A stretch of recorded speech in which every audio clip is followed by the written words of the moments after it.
بسم الله الرحمن الرحيم الحمد لله رب العالمين الصلاة والسلام على رسول الله وعلى آله وصحبه أجمعين أما بعد അല്ലാഹു സുബ്ഹാനഹു വ തആല പരിശുദ്ധമായ ഈ മാസത്തിലെ നമ്മളുടെ അമലുകൾ അതിൽ വല്ല ന്യൂനതകളും വന്നിട്ടുണ്ടെങ്കിൽ അതെല്ലാം പുറത്തു മാപ്പാക്കി പരലോകത്തേക്ക് ഉപകാരപ്രദമാകുന്ന രീതിയിൽ നമ്മിൽ നിന്നും സ്വീകരിക്കുമാറാകട്ടെ. ആഫിയത്തോടുകൂടെ ഈ റമദാനിൽ ശേഷിക്കുന്ന സമയങ്ങൾ കൂടുതൽ ഇബാദത്തുകൾ ചെയ്ത് അള്ളാഹുവിലേക്ക് അധികമായി അടുക്കാൻ അള്ളാഹു നമ്മെ അനുഗ്രഹിക്കുമാറാകട്ടെ. ഇസ്ലാമിൻ്റെ സാമ്പത്തിക നയം എന്ന വിഷയത്തെ കേന്ദ്രീകരിച്ചാണ് നമുക്കിന്ന് ക്ലാസ് എടുക്കാനുള്ളത്. ക്ലാസ്സിലേക്ക് പ്രവേശിക്കുന്നതിന് മുമ്പ് നമ്മുടെ ഖുർആൻ അക്കാദമിയുടെ സ്വതക്കയുടെ കാര്യം തുടക്കത്തിലേ സൂചിപ്പിച്ചു വെക്കുകയാണ്. 40ഓളം കുട്ടികൾ നമുക്കവിടെ പഠിക്കുന്നുണ്ട്. 20ഓളം കുട്ടികൾ പൂർണ്ണമായും നിർധനരായ ആൾക്കാരാണ്. പല സഹായങ്ങളും പലരും ചെയ്യുന്നുണ്ടെങ്കിലും കടത്തിലാണ് സ്ഥാപനം മുന്നോട്ട് പോകുന്നത്. അപ്പോൾ കാര്യമായ രീതിയിൽ അടുത്ത ഒരു വർഷത്തേക്കുള്ള അതിൻ്റെ പ്രവർത്തനങ്ങൾക്ക് വേണ്ടിയുള്ള ഫണ്ടാണ് ശേഖരിക്കുന്നത്. അപ്പോൾ കാര്യമായ രീതിയിൽ അതിലേക്ക് സദക്ക ചെയ്യുക. ബാങ്കിൻ്റെ QR കോഡും കാര്യങ്ങളൊക്കെ പുറത്തുണ്ട്. അങ്ങനെ ചെയ്യുന്ന ആളുകൾക്ക് അത് ചെയ്യാം. പാവപ്പെട്ട കുട്ടികളുടെ പഠനത്തിന് വേണ്ടി സക്കാത്തിൻ്റെ വിഹിതങ്ങളുണ്ടെങ്കിൽ അതിലേക്ക് മാറ്റിവെക്കുന്നതുകൊണ്ടും കുഴപ്പമില്ല എന്ന് തുടക്കത്തിൽ ഉണർത്തുകയാണ്. ഇസ്ലാമിൻ്റെ സാമ്പത്തിക നയം എന്നുള്ള വിഷയം നമ്മൾ ചർച്ച ചെയ്യുമ്പോൾ ഇസ്ലാമിനെ സംബന്ധിച്ചിടത്തോളം ഇസ്ലാം മനുഷ്യൻ്റെ ജീവിതത്തിലെ എല്ലാ മേഖലകളെയും പരാമർശിച്ചുകൊണ്ടാണ് മുന്നോട്ട് പോയിട്ടുള്ളത്. നമ്മളുടെ എല്ലാ വിഷയങ്ങളും ഇസ്ലാം നിയന്ത്രിക്കുന്നു. നമ്മളുടെ വ്യക്തിപരമായ ജീവിതത്തിലെ സാമ്പത്തിക വിഷയങ്ങളിലെ സ്വകാര്യ വിഷയങ്ങളിലെ എല്ലാ കാര്യങ്ങളിലും ഇസ്ലാം ഇടപെടുകയും ഇസ്ലാം നിയന്ത്രിക്കുകയും ചെയ്യുന്നുണ്ട്. സമ്പത്ത് എന്ന് പറയുമ്പോൾ മനുഷ്യജീവിതത്തിലെ ഏറ്റവും പ്രധാനപ്പെട്ട ഒരു ഘടകമാണ്. അതുകൊണ്ട് തന്നെ ഇസ്ലാം സമ്പത്തിൻ്റെ വിഷയത്തിൽ നിന്ന് ഒരിക്കലും പുറംതിരിഞ്ഞു നിന്നിട്ടില്ല.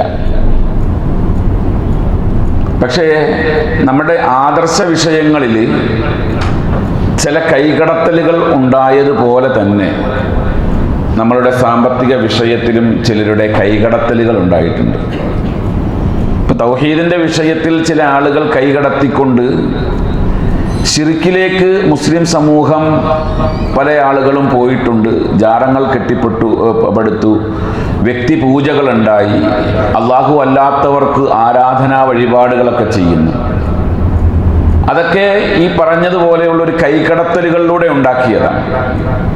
അതുപോലെ തന്നെ നമ്മളുടെ സാമ്പത്തിക വിഷയത്തിലും സാമ്പത്തിക നയത്തിലും ചില ആളുകളുടെ കൈകടത്തലുകളുണ്ടായി. അതായത് മുസ്ലിമീങ്ങളെന്ന് പറഞ്ഞാൽ അവർ പൂർണ്ണമായും സാമ്പത്തിക വിഷയത്തിൽ വിട്ടു നിൽക്കണം. ഭൗതിക ജീവിതത്തിൽ അവർക്ക് വലിയ താല്പര്യമൊന്നും ഉണ്ടാകാൻ പാടില്ല. അവർ പൂർണ്ണമായ വിരക്തിയിലായിരിക്കണം ജീവിക്കേണ്ടത് എന്ന ഒരു കാഴ്ചപ്പാടുണ്ടാക്കിയെടുത്ത് അതിന് ചില ദുർബലവും കെട്ടിച്ചമച്ചതുമായ ഹദീസുകൾ എന്ന പേരിലുള്ളതായ കുറെ കഥകളും വാക്കുകളും വന്നു. ഇപ്പൊ അലി റളിയല്ലാഹു അൻഹുവിലേക്ക് ചേർത്ത് വെച്ചുകൊണ്ട് പറയുന്ന ഒരു വാക്കുണ്ട്, അദ്ദുനിയ ജീഫത്തുൻ വ താലിബുഹാ കിലാബ്.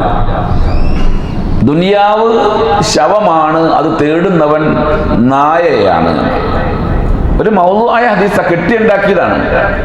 മതവുമായിട്ടോ മതത്തിന്റെ പ്രമാണങ്ങളുമായിട്ടോ ഈ പറയപ്പെട്ട വാക്കിന് യാതൊരു ബന്ധവുമില്ല. ഒരു റിയാദുസ് സാലിഹീൻ എന്ന് പറയുന്ന ഒരു ഹദീസ് ഗ്രന്ഥമുണ്ട്, ഇമാം നവവിയുടെയാണ്. പക്ഷെ അതിൻ്റെ ആരംഭത്തിൽ അദ്ദേഹമാണോ അതല്ലെങ്കിൽ മറ്റാരെങ്കിലുമാണോ അതിൻ്റെ ആമുഖം എഴുതിയ ആൾക്കാരാണോ എന്നറിയില്ല, ഒരു കവിത കൊടുത്തിട്ടുണ്ട്. ആ കവിത ചൊല്ലിക്കൊണ്ടാണ് ഞങ്ങളൊക്കെ ദർസിൽ പഠനം ആരംഭിച്ചത് തന്നെ. എന്താ കവിത? ഇന്ന ലില്ലാഹി ഇബാദൻ ഫൂതന തല്ലഖദ് ദുനിയ വഹാഫുദു ഫീതന. അള്ളാഹുവിൻ്റെ അടിമകൾ അവര് വളരെ സൂക്ഷ്മത പാലിച്ച് ജീവിക്കുന്ന ആളുകളാണ്. അവര് ദുനിയാവിൻ്റെ എല്ലാ കാര്യങ്ങളും തലാക്ക് ചൊല്ലിക്കൊണ്ട് ജീവിക്കുന്ന ആൾക്കാരാണ്, ഫിത്നയെ ഭയപ്പെട്ടുകൊണ്ട്.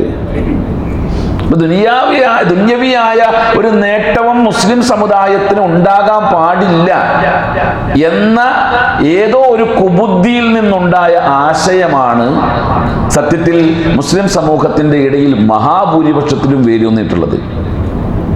സുഹദ് എന്ന് പറയുന്ന ഒരു കാഴ്ചപ്പാട് ത്വരീഖത്തിന്റെ ആളുകൾ മുന്നോട്ട് വെക്കുന്നുണ്ട്.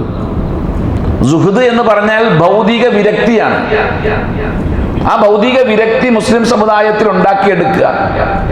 ഭൗതിക ജീവിതം എന്ന് പറഞ്ഞാൽ മ്ലേച്ഛമാണ് എന്നും ഭൗതിക ജീവിതത്തിലെ ഒന്നിനോടും നമുക്ക് ഒരു ആസക്തിയോ താല്പര്യമോ ഉണ്ടാകാൻ പാടില്ല എന്നുമുള്ള ഒരു ചിന്താഗതി. അതുണ്ടായപ്പോൾ എന്ത് സംഭവിച്ചു? മുസ്ലിം ഉമ്മത്ത് പലയിടങ്ങളിലും അടിമകളെ പോലെയായി, അടിമകളെ പോലെയായി. ഇസ്ലാം വിരുദ്ധരായ ആളുകളുടെയും മുസ്ലിം ശത്രുക്കളുടെയും കീഴാളന്മാരായി ജീവിക്കേണ്ട ഒരു അവസ്ഥ ഉണ്ടായി. ഇപ്പോഴും വിദേശ രാജ്യങ്ങൾ GCC-ലേക്കൊന്ന് എടുത്ത് പരിശോധിച്ചു നോക്കിയാൽ മുസ്ലിം സമുദായത്തിൽപ്പെട്ട ആളുകൾ ജോലി ചെയ്യുന്ന മേഖലയെ പരിഹസിച്ചുകൊണ്ട് ABCD കാറ്റഗറിയിലാണ് തിരിച്ചത്. എന്താ ABCD കാറ്റഗറി എന്ന് പറഞ്ഞാൽ? ആയ, ബോയ്, ക്ലീനർ, ഡ്രൈവർ. ഇതല്ലേ ഏറ്റവും കൂടുതൽ മുസ്ലിം സമുദായത്തിൽ ഗൾഫ് രാജ്യങ്ങളിലുള്ളത്. വളരെ കുറഞ്ഞ ആളുകൾ മാത്രമാണ് കുറച്ച് ഉന്നതമായ നിലയിൽ സാമ്പത്തിക മേഖലയിൽ അവിടെ പോകുന്നുള്ളൂ. എന്നാൽ സാമ്പത്തിക മേഖലയിൽ എവിടെയെങ്കിലൊക്കെ കുറച്ച് ഉന്നമനം നേടിയ ആളുകളുണ്ട് എങ്കിൽ അതിൽ കുറെ ആളുകൾ ആ വിഷയത്തിൽ വൈദഗ്ധ്യമില്ലാത്തത് കൊണ്ടോ അതല്ല എങ്കിൽ കിട്ടിയതിൻ്റെ മേലുള്ള അഹങ്കാരം കൊണ്ടോ വിഡ്ഢിത്തരം കാണിച്ച് ഈ സമ്പത്ത് പലതും നശിപ്പിച്ചു കളയുക. ഈ അടുത്ത ദിവസം കിട്ടിയ ഒരു പഠന റിപ്പോർട്ട്, എൻ്റെ ഒരു സുഹൃത്തുമായി ഡിസ്കസ് ചെയ്തപ്പോൾ കിട്ടിയ ഒരു പഠന റിപ്പോർട്ടാണ്. ലോകത്ത് വേൾഡിൽ ഏറ്റവും കൂടുതൽ പണം ഇറങ്ങിയിട്ടുള്ളത് മലപ്പുറം ജില്ലയിലും കോഴിക്കോട് ജില്ലയിലുമാണ് അത്രേ. ഏറ്റവും കൂടുതൽ ദുബായിൽ ഇറങ്ങുന്നതിനേക്കാൾ കൂടുതൽ ഇറങ്ങിയിട്ടുണ്ടെന്ന്. പക്ഷേ അവരാ പണം ഇൻവെസ്റ്റ് ചെയ്തിരിക്കുന്നത് ഏറ്റവും വിഡ്ഢിത്ത മേഖലയിലാണെന്ന്. ലാൻഡിലും ബിൽഡിങ്ങുകളിലും കൊണ്ടുപോയി അതെന്ത് ചെയ്ത് ഇൻവെസ്റ്റ് ചെയ്തിരിക്കുന്നു. ലോകം ഇലക്ട്രിക് യുഗങ്ങളിലേക്കും AI യുഗങ്ങളിലേക്കും മാറിക്കൊണ്ടിരിക്കുകയാണ്. അങ്ങനെ വരുമ്പോൾ ഇന്ന് ഏറ്റവും കൂടുതൽ സാമ്പത്തിക മേഖലയിൽ ഇൻകം ഉണ്ടായിരിക്കുന്ന മേഖലകൾ പലതും ഡെത്തായിക്കൊണ്ടിരിക്കും. അങ്ങനെ വരുമ്പോൾ ഈ ഇൻവെസ്റ്റ്മെന്റ് ഒക്കെ ബാത്തിലായി പോകുമെന്നുള്ളതാണ് നമ്മളുടെ വിഷയത്തെ പറ്റി സ്റ്റഡി ചെയ്യുന്ന ഒരു സാമ്പത്തിക വിദഗ്ധന്റെ അഭിപ്രായം. എന്തുമാകട്ടെ, ഞാൻ അതിലേക്ക് പ്രവേശിക്കുന്നില്ല. സമ്പത്തിന്റെ വിഷയത്തിൽ ഇസ്ലാം എന്താണ് നമ്മളോട് പറയുന്നത്? മനുഷ്യന്റെ പ്രകൃതിയെ പറ്റി ഖുർആൻ പറയുന്നുണ്ട്.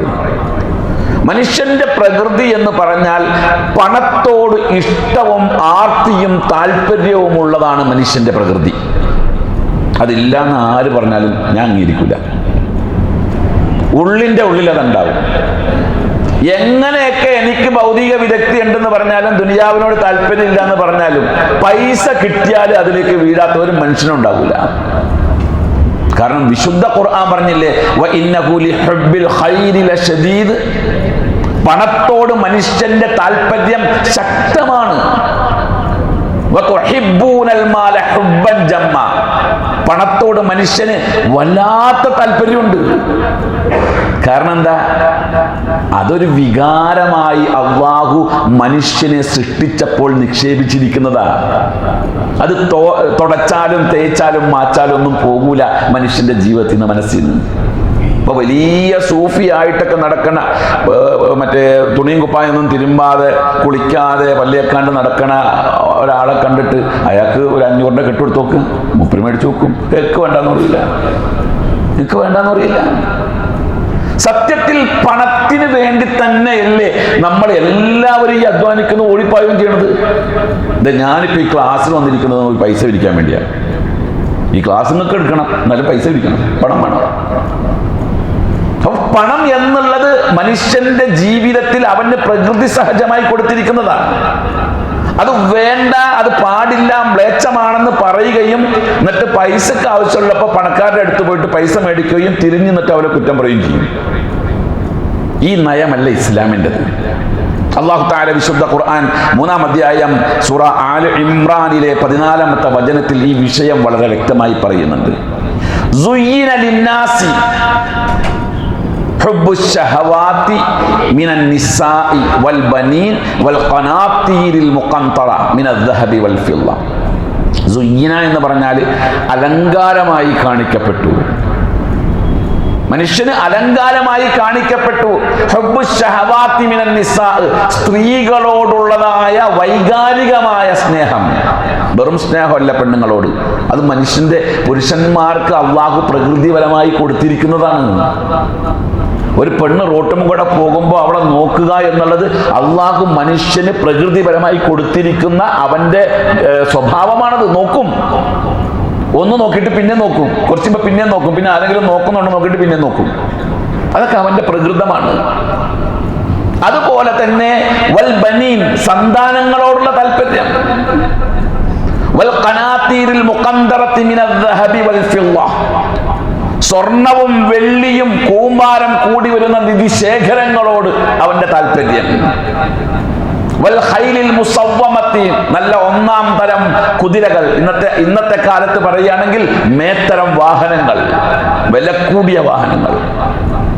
ഒരു മാരുതി 800 ഉള്ള ഒരാൾ, അയാൾ എപ്പോഴും ചിന്തിച്ചുകൊണ്ടിരിക്കണം എങ്ങനെയാണ്, എന്തായിരിക്കും ഒരു സ്വിഫ്റ്റ് മേടിക്കണം, അതല്ലെങ്കിൽ ഒരു അതിനേക്കാൾ കുറച്ച് മുന്തിയൊരു വാഹനം മേടിക്കണം. ഒരു സ്വിഫ്റ്റ് ഉള്ളവൻ ചിന്തിക്കണം എന്തായിരിക്കും, ഒരു എർട്ടിഗ മേടിക്കണം, അല്ലെങ്കിൽ ഒരു 7 സീറ്റർ വണ്ടി മേടിക്കണം.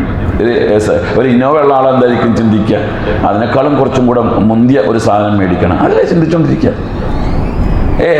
എൻ്റെ ഈ വലിയ വണ്ടി ഒഴിവാക്കിയിട്ട്, എൻ്റെ ഈ ബെൻസ് ഒഴിവാക്കിയിട്ട് ഞാനൊരു മാരുതി 800 എടുക്കണമെന്ന് ആരെങ്കിലും ചിന്തിച്ചുകൊണ്ടിരിക്കുമോ? നല്ല വാഹനത്തോട് അവന്റെ മനസ്സിൽ സീനത്ത്, അലങ്കാരം ഉണ്ടാക്കി കൊടുത്തു അല്ലാഹു തആല. വൽ അൻആമി, കന്നുകാലികൾ, വൽ ഹർഫി, കൃഷി, ഇതൊക്കെ അള്ളാഹു മനുഷ്യന്റെ മനസ്സിൽ അലങ്കാരമാക്കി കൊടുത്തതാണ്. എന്നിട്ട് അള്ളാഹു പറയുന്നുണ്ട്, ദാലിക മതാഉൽ ഹയാത്തിദ് ദുനിയ, ഇത് ഭൗതിക ജീവിതത്തിന്റെ വിഭവങ്ങളാകുന്നു.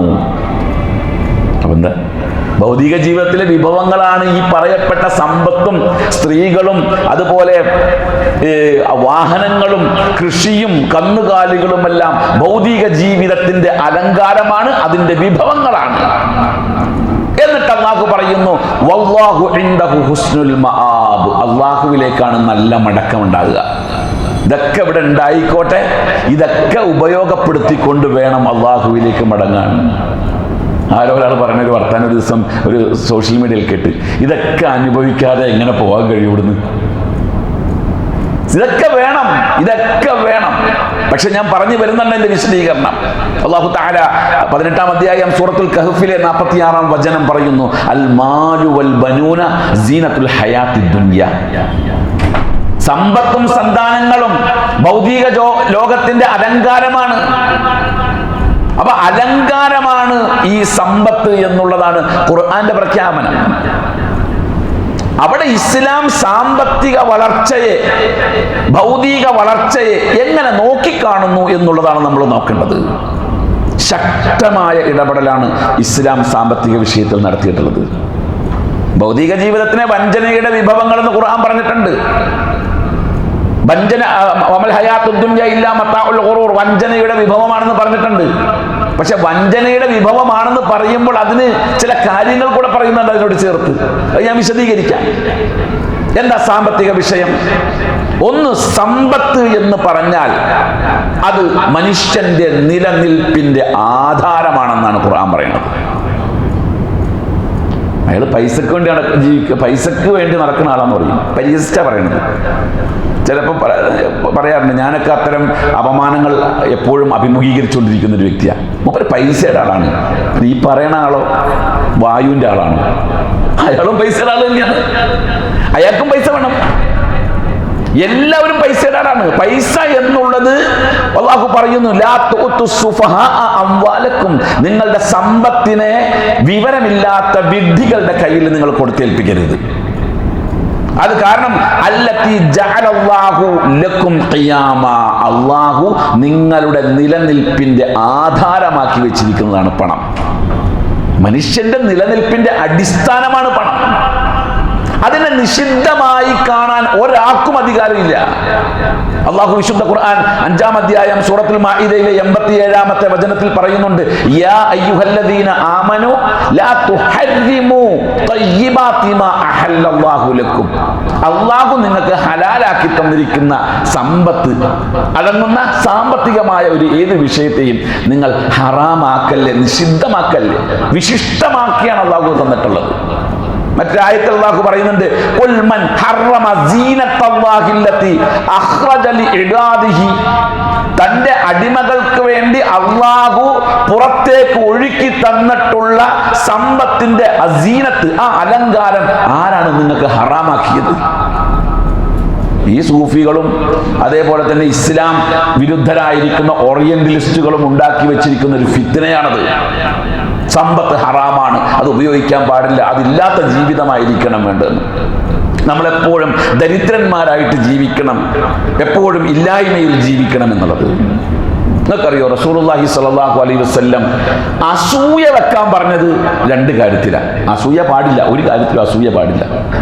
അസൂയേ പാടില്ല മനുഷ്യൻ. കാരണം അത് മനുഷ്യന്റെ നന്മകളെ തീ വിറക് തിന്നു തീർക്കുന്നത് പോലെ തിന്നു തീർക്കുമെന്നാണ് റസൂൽ സല്ലല്ലാഹു അലൈഹി വസല്ലം പറഞ്ഞിട്ടുള്ളത്. എന്നാൽ ഇമാം ബുഖാരിയും മുസ്ലിമും ഒത്തു റിപ്പോർട്ട് ചെയ്യുന്ന മുത്തഫഖുൻ അലൈഹിയായ ഹദീസ്, ധാരാളം പരമ്പരകളിലൂടെ വന്നൊരു ഹദീസാണ്. ഇബ്നു മസ്ഊദ് റളിയല്ലാഹു അൻഹുവിനെ തൊട്ട് റിപ്പോർട്ട് ചെയ്യുന്നു. അദ്ദേഹം പറയുകയാണ്, സമിഅതു നബിയ്യ സല്ലല്ലാഹു അലൈഹി വസല്ലം യഖൂലു. നബി സല്ലല്ലാഹു അലൈഹി വസല്ലം പറഞ്ഞതായി ഞാൻ കേട്ടിട്ടുണ്ട്, ലാ ഹസദ ഇല്ലാ ഫിത്നതൈനി. അസൂയ 2 കാര്യങ്ങളിൽ പറ്റുള്ളൂ. ഒന്ന്, റജുലുൻ അതാഹുല്ലാഹു മാലൻ ഫസല്ലതഹു അലാ ഹലകതിഹി ഫിൽ ഹഖ്. ഒരാൾക്ക് അല്ലാഹു തആല ധാരാളം സമ്പത്ത് കൊടുത്തു, ആ സമ്പത്ത് അയാൾ നല്ല കാര്യങ്ങൾക്ക് വേണ്ടി വിനിയോഗിക്കുന്നത് കാണുമ്പോൾ എനിക്കും അതുപോലെ ഉണ്ടായിരുന്നെങ്കിൽ എന്ന് അസൂയപ്പെടുന്നുണ്ട്. കുഴപ്പമില്ല, അവന്റെ നശിച്ചിട്ട് എനിക്കുണ്ടാകട്ടെ എന്നല്ല, അതല്ല, മറിച്ച് അയാൾക്ക് കിട്ടിയതുപോലെ എനിക്കും കിട്ടിയിരുന്നെങ്കിൽ, പണം കിട്ടിയിരുന്നെങ്കിൽ ഞാനും ചെലവാക്കായിരുന്നു. അത് സത്യത്തിൽ ഓരോരുത്തരെയും മനസ്സിലെ ധാരണയാണ് കേട്ടോ. ഒരാൾ കുറേ പൈസ ഉള്ള ഒരാൾ ദാനം ചെയ്യണ കാണുമ്പോൾ പൈസ ഇല്ലാത്ത ആളുടെ മനസ്സിലുണ്ടാകുന്ന ഒരു വികാരമാണ്, എനിക്കുണ്ടായിരുന്നെങ്കിൽ ഞാൻ അതിനേക്കാൾ നന്നായിട്ട് കൊടുക്കുമായിരുന്നു. പക്ഷെ അയാൾക്ക് ഉണ്ടായി നോക്കണം, കൊടുക്കൂല. അതിന് ഉദാഹരണം പറയാൻ ഒരുപാട് സംഭവങ്ങൾ ഹദീസ് ഗ്രന്ഥങ്ങളിൽ തന്നെ ചരിത്രങ്ങളുണ്ട്. അബ്രസിന്റെയും അതേപോലെ കണ്ണുപൊട്ടന്റെയും വെള്ളപ്പാണ്ട് രോഗിയുടെയും എല്ലാം ഒരു ചരിത്രം റസൂൽ സല്ലല്ലാഹു അലൈഹി വസല്ലം പറഞ്ഞതായിട്ടുണ്ട്. എൻ്റെ സമയം ദീർഘിച്ചു പോകുമെന്നുള്ളത് കൊണ്ടാണ് ഞാൻ അതിലേക്ക് കയറാത്തത്. ഇപ്പൊ തന്നെ ഈ ക്ലാസ്സിൽ നമുക്ക് തയ്യാറാക്കിയിരിക്കുന്ന വിഷയത്തിന്റെ ഒരു പോയിന്റേ പറയുന്നുള്ളൂ. 3 പോയിന്റുകൾ പറയേണ്ടതുണ്ട്, പക്ഷെ അത് ഒരെണ്ണേ ഞാൻ ഇവിടെ പറയുന്നുള്ളൂ, അത്രേ സമയമുള്ളൂ. അതുകൊണ്ട് അപ്പൊ ഞാൻ ആ ചരിത്രത്തിലേക്കൊന്നും കയറുന്നില്ല. ഈ പറഞ്ഞ ഒരാൾക്കൊരു സമ്പത്ത് ഉണ്ടായാൽ ആ സമ്പത്ത് എനിക്ക് കിട്ടിയാൽ അതുപോലെ എനിക്കും കിട്ടിയാൽ ഞാനും ചെലവാക്കും എന്നു അസൂയ. അപ്പൊ സമ്പത്ത് വേണോ വേണ്ടയോ? വേണമെന്നല്ലേ അർത്ഥം. സമ്പത്തിനോട് താല്പര്യം ഉണ്ടാകാമോ ഇല്ലയോ? ഉണ്ടാകണം എന്നാണ് അർത്ഥം. ഉണ്ടാകണ്ട എന്ന് പറയുന്നില്ല. സമ്പത്തിനെ പരാമർശിക്കുന്ന വിശുദ്ധ ഖുർആന്റെ പ്രയോഗങ്ങൾ സമ്പത്തുമായി ബന്ധപ്പെട്ടുകൊണ്ട് പറഞ്ഞിരിക്കുന്നത് ഏറ്റവും പ്രധാനമായ 3 വാക്കുകളാണ്. മാലിന് പകരം, മാല് എന്നാണ് പണത്തിന് പറയുക. മാല് എന്നത് ഉപയോഗിക്കാതെ അല്ലാഹു തആല 3 വാക്കുകൾ ഉപയോഗിച്ചിട്ടുണ്ട് സമ്പത്തിന് പറയാൻ. ഒന്ന് ഖൈർ. ഖൈർ എന്ന പദം സമ്പത്തിന് പകരമായി ഉപയോഗിച്ചു. ഖൈർ എന്ന് പറഞ്ഞാൽ നന്മ എന്നർത്ഥം. 2, നിഅമത്ത്, സമ്പത്തിന് വേണ്ടി ഉപയോഗിച്ചൊരു വാക്കാണ് നിഅമത്ത്. 3, ഫദ്ല്. ഇത് 3 നല്ല വാക്കല്ലേ, മ്ലേച്ഛമായ വാക്കല്ലല്ലോ. ഈ 3 വാക്കുകളാണ് മാലിന് വേണ്ടി ഖുർആൻ ഉപയോഗിച്ചത്. വിശുദ്ധ ഖുർആനിൽ 26 ഇടങ്ങളിൽ മാല് എന്ന് ഉപയോഗിച്ചിട്ടുണ്ട്. പണം, അതെല്ലാം പോസിറ്റീവായിട്ട് മാത്രമേ പറഞ്ഞിട്ടുള്ളൂ, മോശമായിട്ട് പറഞ്ഞിട്ടില്ല. അതിൽ 2 സ്ഥലത്ത് പണം ഫിത്നയാണെന്ന് പറഞ്ഞിട്ടുണ്ട്. മ്ലേച്ഛമായ അർത്ഥത്തിലല്ല, തുടരുത് എന്ന അർത്ഥത്തിലല്ല പറഞ്ഞത്. 2 സ്ഥലങ്ങളിൽ ഫിത്നയാണെന്ന് പറയുമ്പോൾ നമ്മൾ അതൊന്ന് ചെറുതായിട്ട് മനസ്സിലാക്കണം. അത് ഫിത്നയാണ്, അതിലേക്ക് പോകരുതെന്ന് പറയും. എന്നാൽ ഫിത്ന എന്ന് പറഞ്ഞാൽ എന്താ അതിനർത്ഥം? ഫത്തന എന്ന പദത്തിൽ നിന്നാണ് ഈ ഫിത്ന വന്നിട്ടുള്ളത്. ഫത്തന എന്ന് പറഞ്ഞാൽ ഈ ആഭരണങ്ങൾ പരിശോധിക്കാൻ വേണ്ടി തീയിലിടുന്ന പ്രക്രിയക്കാണ് ഫത്തന എന്ന് പറയുന്നത്. അൽ ഫിത്നത്തു അൽ ഇഖ്തിബാറു വൽ ഇംതിഹാനു തഖൂലു ഫതന الذهബു ഇദാ അദ്ഖലഹു النار ലിയൻദുറ മാ ജൂദത്തുഹു. തീയില്, അതായത് ഫത്തന എന്ന് പറഞ്ഞാൽ ആഴത്തിൽ പരിശോധിക്കുക, ഉള്ളറിഞ്ഞ് പരിശോധിക്കുക, അതിനാണ് ഫത്തന എന്ന് പറയാ, പരീക്ഷിക്കുക. ഇപ്പൊ ഈ സ്വർണ്ണങ്ങളൊക്കെ, സ്വർണ്ണ കച്ചവടക്കാർ സ്വർണ്ണങ്ങളൊക്കെ കൈ കിട്ടിക്കഴിഞ്ഞാൽ എന്തിലിടും? ആസിഡിലിട്ട് നോക്കും. എന്തിനിടുന്നത്? അതിലുള്ള സ്വർണ്ണമല്ലാത്ത സാധനങ്ങളൊക്കെ അതിൽ പോയിക്കൊള്ളണം, കത്തിപ്പോയിക്കൊള്ളണം, പരിശോധിക്കാനത്. ഒറിജിനൽ സ്വർണം അതിൽ നിന്ന് വേർതിരിക്കുക. ഈ പണിക്കാണ് ഫത്തന എന്ന് പറയുന്നത്. അപ്പൊ മാല്, സമ്പത്ത് ഫിത്നയാണ് എന്ന് പറഞ്ഞാൽ അതിനർത്ഥം അത് മനുഷ്യ ജീവിതത്തിൽ ആഴത്തിൽ പരീക്ഷണമായി വരുന്ന ഒരു വസ്തുവാണ് എന്നാണ്. ശരിയാ, ആഴത്തിൽ പരീക്ഷണമായിട്ട് വരുന്ന വസ്തുവാണ്. പൈസ ഇല്ലാത്തവൻ ഇവിടെ ഒരു ഉത്തരവാദിത്വമില്ലല്ലോ. പൈസ ഇല്ലാത്തവന് ഒരു ഉത്തരവാദിത്വമില്ല. അവന് നേരം വെളുത്തു കഴിഞ്ഞാൽ പകല്, രാത്രി ആയാൽ വൈകുന്നേരം ആയി കഴിഞ്ഞാൽ രാത്രി, വേറൊന്നും ചിന്തിക്കേണ്ട ആവശ്യമില്ല. പൈസ ഉള്ളവനെ സംബന്ധിച്ചിടത്തോളം ഉത്തരവാദിത്തം കൂടുതലാണ്. എന്തൊക്കെയാ അവന്റെ ഉത്തരവാദിത്തം? ഒന്ന്, അവന്റെ പണം മാർക്കറ്റിൽ ഇറക്കണം. അത് ഇസ്ലാമിന് നിർബന്ധമുണ്ട്. പണം കെട്ടിക്കിടക്കുക എന്ന നയം ഇസ്ലാമിനില്ല. അത് പണം എന്നല്ല, സാമ്പത്തിക മേഖലയ്ക്ക് അഭിവൃദ്ധി ഉണ്ടാക്കുന്ന ഏതെല്ലാം കാര്യങ്ങളുണ്ടോ, അത് ലാൻഡ് ആയാലും ബിൽഡിംഗ് ആയാലും ഗോൾഡ് ആയാലും എന്താണെങ്കിലും സാമ്പത്തിക അഭിവൃദ്ധിക്ക് ഉപകാരപ്പെടുന്ന ഒരു കാര്യമുണ്ട് എങ്കിൽ അത് വീട്ടിൽ വെക്കുകയല്ല, ബാങ്ക് ലോക്കറിൽ വെക്കുകയല്ല, അത് മാർക്കറ്റിൽ ഇറക്കണമെന്ന് ഇസ്ലാമിന് നിർബന്ധമാണ്. കാരണം പണം മാർക്കറ്റിൽ ഇറങ്ങിയെങ്കിലേ അത് പെരുകുള്ളൂ. 1 കോടി രൂപ ലോക്കറിൽ കൊണ്ടുവച്ച പെരുകോ? 1 കോടി രൂപ മാർക്കറ്റിൽ ഇറക്കി നോക്ക്, അത് കുറച്ച് കഴിയുമ്പോൾ പെരുകും, അതിന് വികാസമുണ്ടാകും. 100 പവൻ ഗോൾഡ് എടുത്തിട്ട് ലോക്കറിൽ കൊണ്ടുവച്ച പെരുകൂല. ആ 100 പവൻ ഗോൾഡ് മാർക്കറ്റിൽ ഇറക്കിയാലോ അത് പെരുകും. അപ്പോ ഇസ്ലാമിന് സമ്പത്ത് മാർക്കറ്റിൽ ഇറക്കണമെന്ന് നിർബന്ധമുള്ളത് കൊണ്ട് തന്നെ അതിൽ ശക്തമായ പരീക്ഷണവും ഉണ്ടാകും. ആ ശക്തമായ പരീക്ഷണത്തെ സൂചിപ്പിക്കാൻ വേണ്ടിയാണ് എന്ത് പറഞ്ഞത്? സമ്പത്ത് ഫിത്നയാണെന്ന് പറഞ്ഞത്. ഇന്നമ അംവാലുക്കും ഔലാദുക്കും ഫിത്ന. സമ്പത്ത് മാത്രമല്ല ഫിത്ന, ഔലാദുക്കും ഫിത്ന, മക്കളും ഫിത്നയാണ്. മക്കളും ഫിത്നയാണെന്ന് പറഞ്ഞാൽ ആഴത്തിൽ അവർ പരീക്ഷണ വസ്തുവാണ്. ആഴത്തിൽ പഠിക്കണം മക്കളെ പറ്റി. കാരണം മക്കള് നമ്മുടെ മക്കളാണ്, നമ്മളോടൊപ്പം വളരുന്ന കുട്ടികളാണ്. സംഗതിയൊക്കെ നേരെ തന്നെയാണ്. പക്ഷേ ഒരു വലിയ രാജ്യം ഭരിക്കുന്ന ഭരണകർത്താവിനേക്കാൾ ചിന്തയും ബുദ്ധിയും വേണം ഒരു ആൺകുട്ടിയോ പെൺകുട്ടിയോ 10-15 വയസ്സ് കഴിഞ്ഞ് വീട്ടിലുണ്ടെങ്കിലും. അമ്മാതിരി ചിന്ത വർക്ക് ചെയ്തെങ്കിൽ മാത്രമേ അതിനെ നേരാമണ്ണം കൊണ്ടുനടക്കാൻ പറ്റുള്ളൂ. അപ്പൊ മക്കളും ഫിത്നയാണ്, സമ്പത്തും ഫിത്നയാണെന്ന് പറഞ്ഞു. അപ്പൊ സമ്പത്തിന് മാത്രം ഫിത്ന ബാധകം, മക്കളൊക്കെ ഇഷ്ടം പോലെ ഉണ്ടാകും. അതിനെന്താ? അപ്പൊ ആ നയം ശരിയല്ല. സമ്പത്ത് ഫിത്നയാണ്. ഇനി വേറൊരു വിഷയം കൂടെ ഉണ്ട്. സാമ്പത്തിക മേഖലയ്ക്ക് ഫിത്ന ഉണ്ട് എങ്കിൽ അതിനേക്കാൾ മാരകമാണ് സമ്പത്തില്ലായ്മ, ദാരിദ്ര്യം. കാരണം റസൂൽ സല്ലല്ലാഹു അലൈഹി വസല്ലമ സമ്പത്ത് ഉണ്ടാകുന്നതിനെതിരെ പ്രാർത്ഥിച്ചിട്ടില്ല, എവിടെയും പ്രാർത്ഥിച്ചിട്ടില്ല.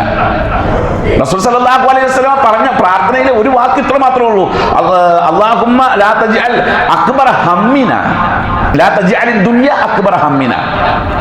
അതാണ് റസൂലുള്ളാഹിയുടെ ദുനിയാവിന് എതിരെ നടത്തിയ പ്രാർത്ഥനകൾ. എതിരെ എന്ന് പറയാൻ പറ്റില്ല, ദുനിയാവ് താല്പര്യക്കുറവ് കാണിച്ചുകൊണ്ട് നടത്തിയ പ്രാർത്ഥന, അത് മാത്രമേ ഉള്ളൂ. എന്തായിരുന്നർത്ഥം? അല്ലാഹുമ്മ ലാ തജ്അൽ ദുനിയ അക്ബറ ഹമ്മിന, ഞങ്ങളുടെ മുഖ്യ വിഷയം ദുനിയാവാക്കല്ലേ അല്ലാഹ്. അതാണ്, അത് ശരി തന്നെയാണ്. മുഖ്യ വിഷയം ദുനിയാവല്ല. ഒരു മുഅ്മിനെ സംബന്ധിച്ചിടത്തോളം മുഖ്യ വിഷയം അവന്റെ ആദർശാണ്. പക്ഷെ ഫിത്ന എന്ന് പറയുമ്പോൾ സമ്പത്തില്ലാത്ത ഒരവസ്ഥ, ദാരിദ്ര്യാവസ്ഥ, അത് ഇതിനേക്കാൾ വലിയ ഫിത്നയാണ്. നിങ്ങളൊന്ന് ആലോചിച്ച് നോക്ക്. ഏറ്റവും കൂടുതൽ ക്രിമിനലുകൾ ഉള്ളത് ഏത് സമുദായത്തിലാണ്? ഇന്ത്യയിലെയും കേരളത്തിലെയും മാത്രം കഥയല്ല ഞാൻ ഈ പറയുന്നത്, വേൾഡ് ബേസാണ്. ഏറ്റവും കൂടുതൽ ക്രിമിനലുകൾ ഉള്ളത് ഏത് സമുദായത്തിലാണ്? നമ്മുടെ സമുദായത്തിൽ. എന്തേ പേടി പറയാൻ മടിക്കേണ്ട ആവശ്യമില്ല. നമ്മുടെ മുസ്ലിം സമുദായത്തിലാണ്. 3-ാമത്തെ വയസ്സിൽ അൽഫിത്രയിലോ അൽമനാറിലോ കൊണ്ടുപോയി ചേർക്കും ഖുർആൻ പഠിക്കാൻ വേണ്ടി. 4 വയസ്സായ മദ്രസയിൽ ചേർക്കും. മതപഠനത്തിൽ ഏറ്റവും കൂടുതൽ ശ്രദ്ധിക്കുന്ന മതം നമ്മുടെ മതമാണ്. നമ്മുടെ മക്കള് പ്രാഥമിക വിദ്യാഭ്യാസം സ്കൂളിൽ ചേർക്കുന്നതിന് മുമ്പ് അവർ മദ്രസയിൽ പഠിക്കണം എന്ന് നിർബന്ധമുള്ള ആൾക്കാരാണ്. കുട്ടി വളർന്നു വരുമ്പോൾ കുട്ടീനെ പഠിപ്പിക്കുന്ന വാക്കുകൾ ഏതൊക്കെയായിരിക്കും? അസ്സലാമു അലൈക്കും പറയാൻ പഠിപ്പിക്കും, അല്ലെ? ഫാത്തിഹ ഓതാൻ പഠിപ്പിക്കും, അല്ലാഹ് എന്ന് പറയാൻ പഠിപ്പിക്കും, നിസ്കാരം പഠിപ്പിക്കും. കുട്ടികൾ കണ്ടു വളരുക. അങ്ങനെ വളരുന്ന ഈ കുട്ടികൾ ഒരു പ്രായം കഴിഞ്ഞു കഴിഞ്ഞാൽ ക്രിമിനലുകളായി മാറുകയാണ്. എന്താ അതിന്റെ കാരണം? ദാരിദ്ര്യമാണ്. ഇവരുടെ എല്ലാ പശ്ചാത്തലം എടുത്ത് പരിശോധിച്ചാൽ പലയിടങ്ങളിലും സമ്പന്നന്മാർ നല്ല നിലയിൽ ജീവിക്കുമ്പോൾ അതിലേക്ക് എത്തിപ്പെടുന്നതിന് വേണ്ടി ഇവർക്ക് ഒരു വഴിയില്ല. അങ്ങനെ വരുമ്പോൾ അവരെന്ത് ചെയ്യും? കള്ളുകച്ചവടം നടത്തും, MDMA കൊണ്ടുപോയി വിൽക്കും, പെൺവാണിഭം നടത്തും, തോന്നിയാസങ്ങൾ ചെയ്യും. ആ കൂട്ടത്തിൽ അവരകപ്പെടുകയും ചെയ്യും. ഭൂരിപക്ഷം ഇതാണ്. വിദേശ രാജ്യത്ത് സൗദി അറേബ്യയിൽ മസ്ജിദ് നബവിയിൽ നടന്ന ഒരു ദറസിൽ നടന്ന ഒരു ചർച്ചയാണ്. ബംഗ്ലാദേശുകാരനായ ഒരു വിദ്യാർത്ഥി സൗദിയിലെ മഹാപണ്ഡിതനോട് ചോദിച്ച ചോദ്യമാണ് ഈ ഒരു ചോദ്യം. അതിന് അദ്ദേഹം കൊടുത്ത മറുപടിയാണിത്. ദാരിദ്ര്യം ഒരു സമൂഹത്തിൽ വളർന്നാൽ ആ സമൂഹത്തിൽ ക്രിമിനലുകൾ വളരും. എന്നാൽ നിങ്ങളൊന്ന് ആലോചിച്ച് നോക്ക്, സമ്പന്നന്മാരുള്ള ഒരു മേഖലയിൽ ഈ ദാരിദ്ര്യ മേഖലയിൽ നിന്നുണ്ടാകുന്ന ക്രിമിനലുകളോളം ക്രിമിനലുകളില്ല. ചിലപ്പോൾ അനുസരിക്കാത്ത കുട്ടികളുണ്ടാവും, ചിലപ്പോൾ കള്ളുകുടിക്കുന്ന മക്കളുണ്ടാവും, ഒക്കെ ശരി തന്നെയാണ്. പക്ഷേ അവർ ഇത്രത്തോളം ക്രിമിനൽ വാസനയിലല്ല പോകുന്നത്. അതുകൊണ്ട് തന്നെയാണ് റസൂലുള്ളാഹി സ്വല്ലല്ലാഹു അലൈഹി വസല്ലമ ദുആ ചെയ്തത്, അല്ലാഹുമ്മ ഇന്നി അഊദു ബിക മിനൽ കുഫ്രി വൽ ഫഖർ. അല്ലാഹുവേ, ഞാൻ നിന്നോട് കാവൽ തേടുകയാണ് കുഫറിൽ നിന്നും ഫഖർ, ദാരിദ്ര്യത്തിൽ നിന്നും കാവൽ തേടുകയാണ്. റസൂൽ സല്ലല്ലാഹു അലൈഹി വസല്ലമയുടെ മറ്റൊരു പ്രാർത്ഥനയുണ്ട്, ഇമാം മുസ്ലിം റിപ്പോർട്ട് ചെയ്ത പ്രാർത്ഥനയാണ്. ഒന്ന് പഠിച്ചു വെക്കൽ നല്ലതാണ് ആ പ്രാർത്ഥന. അല്ലാഹുമ്മ റബ്ബസ് സമാവാതി സബ്ഇ വൽ അർള സബ്ഇ വൽ അർശ റബ്ബൽ അർശിൽ അദീം റബ്ബനാ റബ്ബ കുല്ലി ഷൈഇൻ ഫാലിക്കൽ ഹബ്ബി വൻ നവാ മുനസ്സിലിത് തൗറാത്തി വൽ ഇൻജീലി വൽ ഫുർഖാൻ അഊദു ബിക മിൻ ശർരി കുല്ലി ഷൈഇൻ അൻത ആഖിദുൻ ബിനാസിയ അല്ലാഹുമ്മ അൻതൽ അവ്വലു ഫലൈസ ഖബ്ലക ഷൈഉൻ വ അൻതൽ ആഖിറു ഫലൈസ ബഅദക ഷൈഉൻ وأنت الظاهر فليس فوقك شيء وأنت الباطن فليس دونك شيء. അള്ളാഹിനോട് പറയാണ്, അള്ളാഹുവിന്റെ മഹത്വം ഇത്രയും പറഞ്ഞു. എന്നിട്ട് പറയാണ്, അഗ്നിനാ മിനൽ ഫഖരി, ദാരിദ്ര്യത്തിൽ നിന്നും കാത്തുരക്ഷിക്കണേ അള്ളാഹ്. അപകടമാണ്. കാരണം എന്താ? കാദൽ ഫഖറു അൻ യകൂന കുഫ്റ. ദാരിദ്ര്യം മനുഷ്യനെ കുഫറിലേക്ക് എത്തിക്കാം, കാഫിറായി പോകാനുള്ള കാരണങ്ങൾ. കാരണം അശ്ശൈത്താനു യഅദുകുമുൽ ഫഖറ, ദാരിദ്ര്യമുണ്ടായാൽ ശൈത്താൻ അവനെ മുതലെടുക്കും. മുതലാളിയെ മുതലെടുക്കാൻ പോകില്ല. കാരണം മുതലാളി വളരെ മുതലെടുത്തു വെച്ചേക്കുക. വേണ്ട, ദാരിദ്ര്യമുള്ളവനെ മുതലെടുക്കാൻ വേണ്ടി പിശാച് പോകും. എന്നിട്ട് യഅ്മുറുക്കും ബിൽ ഫഹ്ശാ, മ്ലേച്ഛത അവനോട് കൽപ്പിക്കും. അപ്പൊ അതുകൊണ്ട് തന്നെ ദാരിദ്ര്യം ഭയപ്പെടണം. റസൂൽ സല്ലല്ലാഹു അലൈഹി വസല്ലം സമ്പത്തിന് വേണ്ടി പ്രാർത്ഥിച്ചിട്ടുണ്ട്, ദാരിദ്ര്യത്തിന് വേണ്ടി പ്രാർത്ഥിച്ചിട്ടില്ല. എവിടെയും പ്രാർത്ഥിച്ചിട്ടില്ല. സമ്പത്തിന് വേണ്ടി നടത്തിയ പ്രാർത്ഥനയെ കാണാം. അല്ലാഹുമ്മ ഇന്നി അസ്അലുക അൽ ഹുദാ വത്തുക വൽ അഫാഫ വൽ ഗിന. എന്താ ഇതിന്റെ അർത്ഥം? സമ്പത്ത് സമ്പന്നമാകണം, ഹുദ വേണം, ഹിദായത്ത് വേണം, തഖ്വ വേണം, അഫാഫ് സദാചാര നിഷ്ഠ വേണം, വൽ ഗിന സമ്പന്നത വേണം, ധന്യത വേണം.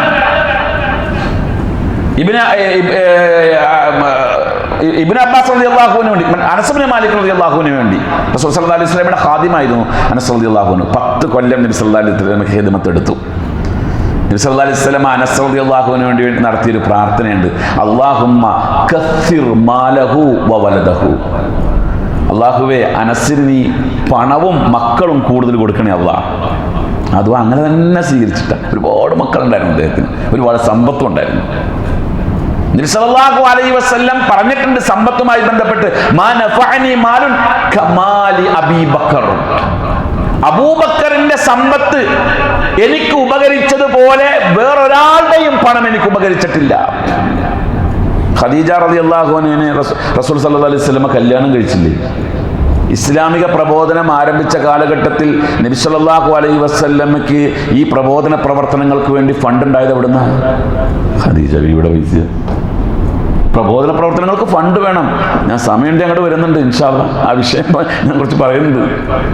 എന്തോ ആകട്ടെ, അപ്പോ സമ്പത്ത് എന്നുള്ളത് അതിനു വേണ്ടി പ്രാർത്ഥിക്കുക പോലും റസൂൽ ചെയ്തിട്ടുണ്ട്. പ്രാർത്ഥിച്ചോ, ധൈര്യമായിട്ട് പ്രാർത്ഥിച്ചോ, അല്ലാഹുവേ എനിക്ക് സമ്പത്ത് വേണേ. എനിക്ക് സമ്പത്തിനേക്കാൾ ഉപരി വേണ്ടത് സാമ്പത്തിക ഫിനാൻഷ്യൽ ഫ്രീഡം വേണം. നമുക്ക് മുസ്ലിം സമുദായത്തിന് മഹാഭൂരിപക്ഷം 99% ആളുകൾക്കും ഇല്ലാതെ പോയത് ഫിനാൻഷ്യൽ ഫ്രീഡമാണ്. ഫിനാൻഷ്യൽ ഫ്രീഡം വേണം. അതിനു വേണ്ടി റബ്ബിനോട് പ്രാർത്ഥിക്കുന്നതിന് തകരാറില്ല എന്നുള്ളതാണ് ഈ പറയപ്പെട്ട എല്ലാ ഉദ്ധരണികളും നമ്മളെ പഠിപ്പിക്കുന്നത്. പിന്നെ വേറൊരു വിഷയമുണ്ട്, തെറ്റായ ഒരു പ്രചരണം. അതൊക്കെ ഈ പറയപ്പെട്ട ഓറിയന്റലിസ്റ്റുകളും സൂഫികളും ഉണ്ടാക്കിയ പ്രചരണമാണ് കേട്ടോ, തെറ്റായ പ്രചരണം. സാമ്പത്തികമായി ഉന്നതിയിലെത്തിയ ആളുകളൊക്കെ സ്വർഗത്തിൽ പ്രവേശിക്കാൻ വൈകും. ആരാ പറഞ്ഞ? അശ്റത്തുൽ മുബശ്ശിരീൻ ഇല്ലേ? അശ്റത്തുൽ മുബശ്ശിരീൻ എന്ന് പറഞ്ഞാൽ സ്വർഗം കൊണ്ട് സന്തോഷ വാർത്ത അറിയിക്കപ്പെട്ട 10 ആളുകൾ അല്ലേ? ഈ അശ്റത്തുൽ മുബശ്ശിരീങ്ങളിൽ 6 പേര് ഞാൻ പേര് വായിക്കാം. ഒന്ന് അബൂബക്കർ സിദ്ദീഖ് റളിയല്ലാഹു അൻഹു, അതിസമ്പന്നനായിരുന്നു, മില്യണറാണ്. ഉസ്മാൻ ഇബ്നു അഫ്ഫാൻ റളിയല്ലാഹു അൻഹുവിന്റെ സമ്പത്ത് എത്ര ഉണ്ടായിരുന്നു അറിയാമോ? ഇന്നത്തെ ഡോളർ ബേസ് ചെയ്ത് കണക്കൂട്ടുകയാണെങ്കിൽ ഏകദേശം 900 മില്യൺ ഡോളറിന്റെ ആസ്തി ഉസ്മാൻ ഇബ്നു അഫ്ഫാൻ റളിയല്ലാഹു അൻഹു ഉണ്ടായിരുന്നു. 900 മില്യൺ എന്ന് പറയുമ്പോൾ എത്രയായിരിക്കും? നിങ്ങൾ കൂട്ടി വെച്ചാൽ മതി. $1 മില്യൺ എന്ന് പറയുമ്പോൾ ഏകദേശം 8.25 കോടി രൂപയോളം വരും. ഒരു മില്യൺ എന്ന് പറയുമ്പോൾ $1 മില്യൺ എന്ന് പറയുമ്പോൾ അങ്ങനെ 900 മില്യൺ ഡോളർ. ആ ഡോളർ കണക്ക് കൂട്ടി എത്ര പൈസ ഉണ്ടാവോ ആ ആസ്തി അന്ന് അദ്ദേഹത്തിന്റെ ഉസ്മാൻ റളിയല്ലാഹു അൻഹുവിനുണ്ട്. അബ്ദുറഹ്മാൻ ഇബ്നു ഔഫ് റളിയല്ലാഹു അൻഹു അതിസമ്പന്നനായിരുന്നു. അബ്ദുറഹ്മാൻ ഇബ്നു ഔഫ് റളിയല്ലാഹു അൻഹുവിനെ പറ്റി പറയുന്നുണ്ട്, ഏറ്റവും അവസാനം സ്വർഗത്തിൽ കിടക്കുന്നത് അദ്ദേഹമായിരിക്കുമെന്ന് ഈ പറയപ്പെട്ട ഓറിയന്റലിസ്റ്റുകൾ എഴുതിയിട്ടുണ്ട്. അദ്ദേഹത്തിന്റെ സാമ്പത്തികം കണ്ടിട്ട് മദീനയിൽ വരുമ്പോൾ സഅദ് ഇബ്നു മുആദ് റളിയല്ലാഹു അൻഹു ആയിരുന്നു. സഅദ് ഇബ്നു മുആദ് റളിയല്ലാഹു അൻഹു ആയിരുന്നു അദ്ദേഹത്തിനെ ഏറ്റെടുത്തത്. സഅദ് പറഞ്ഞു, എൻ്റെ സമ്പത്തിന്റെ പകുതി നിങ്ങൾക്ക് ഞാൻ തരാം എന്ന് പറഞ്ഞു. അദ്ദേഹം പറഞ്ഞു, എനിക്ക് സമ്പത്തിന്റെ പകുതിയൊന്നും വേണ്ട, എനിക്ക് ഇവിടുത്തെ ദുല്യനി അലസൂക്ക്, എനിക്ക് ഇവിടുത്തെ മാർക്കറ്റ് ഒന്ന് കാണിച്ചു തരണം, പൈസ ഞാൻ ഉണ്ടാക്കിക്കോളാം. അതിവിദഗ്ധനായ ബിസിനസ്മാൻ ആയിരുന്നു അബ്ദുറഹ്മാൻ ഇബ്നു ഔഫ് റളിയല്ലാഹു അൻഹു. അദ്ദേഹം മാർക്കറ്റിൽ പോയിട്ട് പിന്നെ തിരിച്ചു വരുന്നത് 40 ഒട്ടകങ്ങളെയും കൊണ്ടാണ് കച്ചവടം ചെയ്ത്. അതുപോലെ തന്നെ സുബൈർ ഇബ്നുൽ അവ്വാം റളിയല്ലാഹു അൻഹു, സഅദ് ഇബ്നു അബീ വഖാസ് റളിയല്ലാഹു അൻഹു, തൽഹത്ത് ഇബ്നു ഉബൈദില്ലാഹ് റളിയല്ലാഹു അൻഹു, 6 പേർ സ്വർഗം കൊണ്ട് സന്തോഷ വാർത്ത അറിയിക്കപ്പെട്ട ആളുകളാണ്. ഈ 6 പേരും അന്നത്തെ മദീനയിലെ മില്യണറുകളായിരുന്നു. കോടികൾ ആസ്തിയുള്ള മുതലാളിമാരായിരുന്നു അവർ. പിന്നെ എങ്ങനെയാ അവർ സ്വർഗം കൊണ്ട് സന്തോഷ വാർത്ത അറിയിക്കപ്പെട്ടത്? സത്യത്തിൽ ഈ ഇൽമ സമൂഹത്തിന്റെ ഇടയിൽ മൂടി വെക്കപ്പെട്ടു. നമ്മുടെ ആളുകളെ ഇപ്പോഴും അധസ്ഥിതി വർഗത്തിന്റെ ആളുകളാക്കി തീർക്കാൻ വേണ്ടി കുറച്ചുകൂടെ നമ്മൾ ഒന്ന് ഡെവലപ്പ് ആകേണ്ടതുണ്ട് അത്തരം വിഷയങ്ങളിൽ. അപ്പോ ഈ വിഷയത്തിൽ സമ്പന്നത എന്നുള്ളത് ഇസ്ലാം മ്ലേച്ഛമായി കാണുന്നില്ല, കണ്ടിട്ടേയില്ല.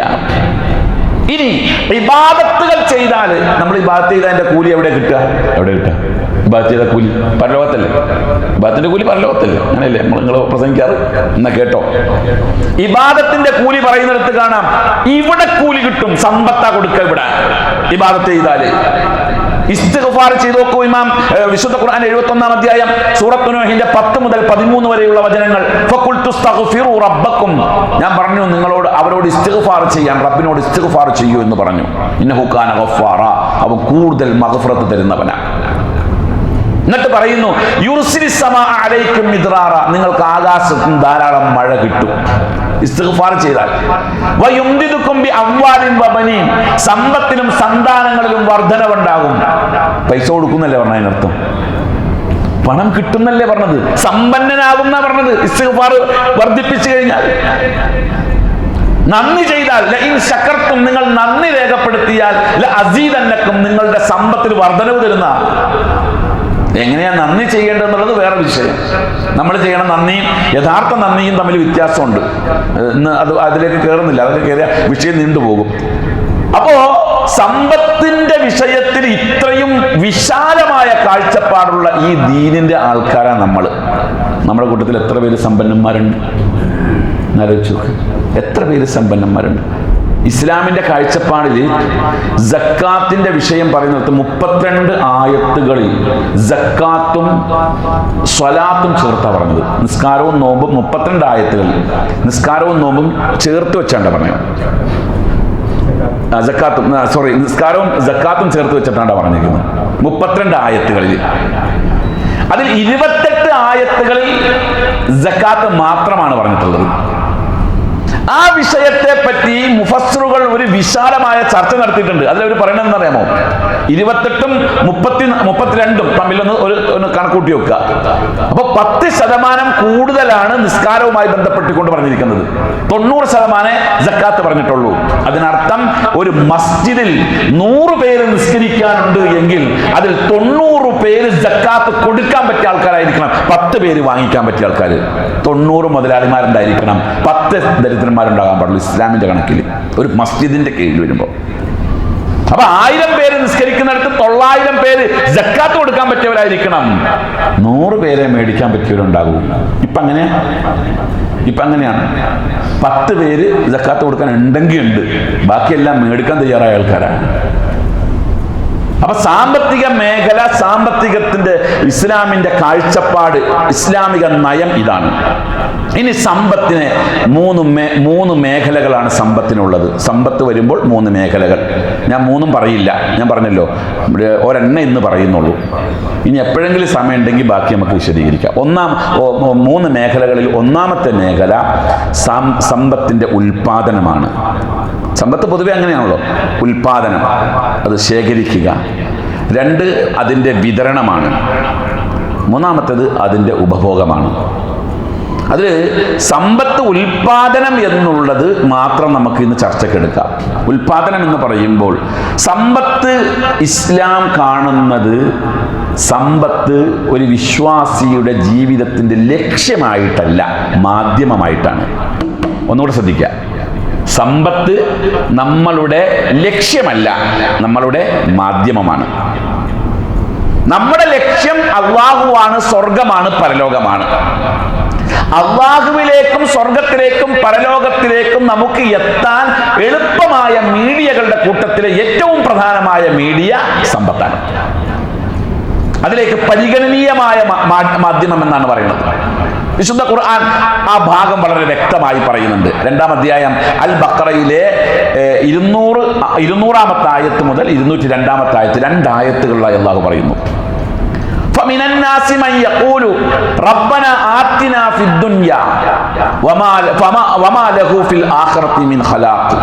ജനങ്ങളുടെ കൂട്ടത്തിൽ ചില ആളുകളുണ്ട്, ഞങ്ങളുടെ രക്ഷിതാവേ ദുനിയാവിൽ നീ ഞങ്ങൾക്ക് നന്മ ചെയ്തു തരണേ എന്ന് പറയുന്ന ആളുകൾ. അവർക്ക് പരലോകത്തൊന്നുമില്ല, ഒരു വിഹിതം ഇല്ല. ചിലപ്പോൾ ദുനിയാവിൽ കിട്ടിക്കൂടായികയില്ല. അത് സമ്പത്തിനെ ലക്ഷ്യമായി കാണുന്ന ആൾക്കാരെ പറ്റിയാണ്. എന്നാൽ അവരുടെ കൂട്ടത്തിൽ ചില ആൾക്കാർ പറയും, റബ്ബന ആതിനാ ഫിദ്ദുനിയാ ഹസനതൻ വഫിൽ ആഖിറതി ഹസനതൻ വഖിനാ അദാബന്നാർ. ദുനിയാവിലും ഞങ്ങൾക്ക് നന്മ തരണം, ഹസനത്ത് തരണം, പരലോകത്തും ഞങ്ങൾക്ക് ഹസനത്ത് തരണം, നരകശിക്ഷയെ തൊട്ട് ഞങ്ങളെ കാത്തുരക്ഷിക്കുകയും ചെയ്യണം. അങ്ങനെ പറയുന്ന ആളുകൾ ഉലൈക ലഹും നസീബും മിമ്മാ കസബു, അവർ അധ്വാനിച്ചതിന്റെ വിഹിതം അവർക്ക് പരലോകത്ത് കിട്ടും. ഈ ആയത്ത് എന്തായി പഠിപ്പിക്കുന്നത് നമുക്ക്? ഭൗതിക ജീവിതത്തിലുള്ള നേട്ടങ്ങൾ മുഴുവനും പരലോക ജീവിതം എന്ന നമ്മുടെ ലക്ഷ്യത്തിലേക്ക് ഉപയോഗിക്കാൻ പറ്റുന്ന മീഡിയയായി കാണണം എന്ന് പറഞ്ഞാൽ, പരലോകം നന്നാകാൻ ഇഹലോകത്ത് നന്നായി സമ്പാദിക്കണം എന്നർത്ഥം, അധ്വാനിക്കണം എന്നർത്ഥം. മടിയന്മാരാണ്. എന്തെങ്കിലും ഒരു തുമ്പ് കിട്ടാൻ വേണ്ടി ഇരിക്കുക, പൈസ ഇല്ലാണ്ട് ജീവിക്കാനുള്ള മാർഗം എങ്ങനെയുണ്ട് എന്ന് നോക്കാൻ. എന്നിട്ട് മടിയന്മാരായിട്ട് ഫ്രീ ആയിട്ട് എവിടെയും കിട്ടുമെന്ന് നോക്കും. അല്ല, അധ്വാനിക്കണം, കഷ്ടപ്പെടണം, ബുദ്ധി വർക്ക് ചെയ്യണം, ബോഡി വർക്ക് ചെയ്യണം, അതനുസരിച്ച് കൊണ്ട് പണവും വർക്ക് ചെയ്യണം. അപ്പോ ഇത് വികസിച്ചു വരും. വിശുദ്ധ ഖുർആൻ പറയുന്നില്ലേ, വിശുദ്ധ ഖുർആനിലെ 78-ാം അധ്യായം സൂറത്തുൻ നബഇന്റെ 11-ാമത്തെ വചനം, പകല് നിങ്ങൾക്ക് നിങ്ങളുടെ ഉപജീവന മാർഗം അധ്വാനിച്ചുണ്ടാക്കാനുള്ള സമയമായി നിശ്ചയിച്ചു. പകലാണ് ഏറ്റവും കൂടുതൽ അധ്വാനിക്കാൻ പറ്റുന്ന സമയം. രാവിലെ 9 മണി മുതൽ വൈകുന്നേരം 7 മണി വരെയുള്ള സമയത്തിന്റെ ഉള്ളിൽ നിങ്ങൾക്ക് എന്തൊക്കെ അധ്വാനിക്കാൻ പറ്റും? അതാണ് ഏറ്റവും ഉത്തമമായ അധ്വാനത്തിന്റെ സമയമെന്ന് ഈ ആയത്തിനെ വിശദീകരിച്ചുകൊണ്ട് ആധുനിക മുഫസ്സിറുകൾ പറയുന്നുണ്ട്. അപ്പൊ ഏറ്റവും നല്ല സമ്പാദനത്തിന്റെ സമയം അതാണ്. വേറെ ആയത്തിൽ അല്ലാഹു പറയുന്നുണ്ട്, ഹുവല്ലദീ ജഅല ലക്കുമുൽ അർള ദലൂല, ഭൂമിയെ അവൻ നിങ്ങൾക്ക് വിധേയമാക്കി തന്നിരിക്കുന്നു. ഫംശൂ ഫീ മനാഖിബിഹാ, അതിന്റെ ഉപരിതലങ്ങളിലൂടെ നിങ്ങൾ സഞ്ചരിച്ച് വകുലൂ മിൻ റിസ്ഖിഹി, ഉപജീവന മാർഗം നിങ്ങൾ തേടിക്കൊള്ളൂ. അപ്പൊ ഉപജീവന മാർഗം തേടാം. അത് എത്ര ടൈം തേടണം അതുകൂടെ ശ്രദ്ധിക്കണം കേട്ടോ. എത്ര ടൈം?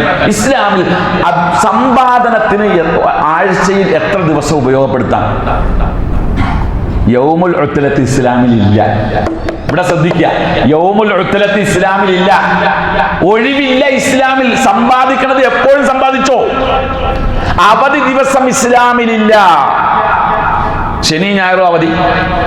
അങ്ങനെ മടിയന്മാരാക്കുന്നില്ല. ആ ശനി ഞായറും പോയിട്ട് മടിയന്മാരായിട്ടിരിക്കുക, ആ പരിപാടി ഇസ്ലാമിലില്ല. ആകെ സമ്പാദിക്കുന്നതിന് നിങ്ങൾക്ക് അവധി വേണമെങ്കിൽ നിർബന്ധമായിട്ടും അവധി എടുക്കേണ്ടത് എപ്പോഴാണെന്ന് ഖുർആൻ പറയുന്നുണ്ട്. അല്ലാഹു തആല പറയുന്നു, യാ അയ്യുഹല്ലദീന ആമനു ഇദാ നൂദിയ ലിസ്സലാത്തി മിൻ യൗമിൽ ജുമുഅ, അല്ലയോ സത്യവിശ്വാസികളെ, വെള്ളിയാഴ്ച ദിവസം നിങ്ങളെ ജുമുഅ നമസ്കാരത്തിന് വേണ്ടി വിളിക്കപ്പെട്ടാൽ ഫസ്ഔ ഇലാ ദിക്രില്ല, അല്ലാഹുവിന്റെ ദിക്ർ കേൾക്കാൻ വേണ്ടി നിങ്ങൾ വേഗം വരിക. അപ്പോ വദറുൽ ബൈഅ്, കച്ചവടം അടച്ചു വെക്കണം. അപ്പൊ കച്ചവടം ചെയ്യരുത്. അപ്പോ ജുമായുടെ ടൈം 12:30 എങ്കിൽ ഒരു മണിക്കൂർ നേരത്തെ റെഡി. വീട്ടിൽ നിന്ന് ഇറങ്ങുമ്പോൾ തന്നെ കുളിച്ച് റെഡിയായി ജുമാക്കുള്ള കുപ്പായൊക്കെ ധരിച്ച് ഒക്കെ റെഡിയായിട്ട് ഇറങ്ങുക. ഒരു 11:30 ആകുമ്പോഴേക്കും പള്ളിയിലേക്ക് വരാൻ തയ്യാറാവും. അൽഖഫ് ഓതാനുള്ള സമയം കണ്ടെത്തുക, പള്ളിയിലേക്ക് വരിക. അപ്പൊ കച്ചവടം കൂട്ടാൻ പറഞ്ഞത് അപ്പ മാത്രമാണ്. ഇനി കേക്ക്, ഖൈറുൽ ലക്കും, അതാണ് നിങ്ങൾക്ക് നല്ലത്. അവിടെ ഒരു കാര്യം കൂടെ ഇടയിൽ ചേർത്ത് പറയാം, കാരണം അത് പറയാൻ വിട്ടുപോകും. ആ സമയത്ത് ചെയ്ത് കിട്ടുന്ന കച്ചവടത്തിന്റെ ലാഭം ഉലമാക്കൾ പറയുന്ന ശുബഹത്തിന്റെ മുതലാണ്. പള്ളിയിലേക്ക് പിന്നെ ഇപ്പം നോൺ മുസ്ലിംസ് ആയ ആൾക്കാർ കച്ചവടം ചെയ്യുന്നുണ്ട്, അവർ അതിൽ ലാഭം ഉണ്ടാക്കുന്നുണ്ട്. നമ്മുടെ സ്റ്റാഫുകൾ നോൺ മുസ്ലിംസ് ഉണ്ട്, അവരവിടെ കടയിൽ കച്ചവടം ചെയ്യുന്നുണ്ട്, കുഴപ്പമില്ല. അതിനെപ്പറ്റിയല്ല ഈ പറയുന്നത്. ഇവിടെ ഒരു തരികിട നടക്കുന്നുണ്ട്. അതായത് ആദ്യം ജുമാ കഴിയുന്ന പള്ളിയിലേക്ക് ഒരു സ്റ്റാഫിനെ വിടും, കുറച്ച് സ്റ്റാഫുകളെ വിടും. അവർ ജുമാ കഴിഞ്ഞ് വരാറാകുമ്പോഴത്തേക്കും ലാസ്റ്റ് ജുമാ നമസ്കാരം കഴിയുന്ന പള്ളിയിലേക്ക് ഇവർ പോകും. കട അടക്കവും വേണ്ട, കച്ചവടം തകൃതിയിൽ നടന്നുകൊണ്ടിരിക്കുകയും ചെയ്യും. അക്കച്ചവടത്തിന്റെ കാര്യമാണ് ഞാൻ പറഞ്ഞിട്ടുള്ളത്. ഇവരൊക്കെ എത്തുന്നത് എപ്പോഴാണ്? സലാം വിട്ടുന്നതിന്റെ തൊട്ടുമുമ്പായിരിക്കും എത്തുക.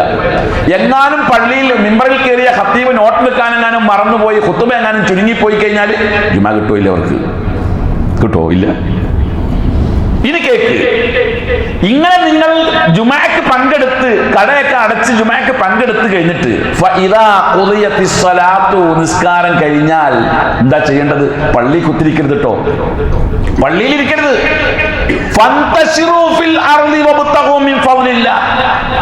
ഭൂമിയിൽ നിങ്ങൾ വ്യാപിക്കുകയും അള്ളാന്റെ ഔദാര്യം തേടുകയും ചെയ്യുക. വേഗം പോയി കട തുറക്കണം. വെള്ളിയാഴ്ച ദിവസം 24 മണിക്കൂറും പൂട്ടിയിടണ്ടെന്നർത്ഥം. ആ കുറഞ്ഞ ടൈമിൽ കൂട്ടിയിടുക. അത് കഴിഞ്ഞാൽ വീണ്ടും ബിസിനസ് നടക്കട്ടെ എന്നാണ്. ഈ ഒരു സമയത്തല്ലാതെ കച്ചവടം പൂട്ടിയിടാൻ പറഞ്ഞിട്ടില്ല.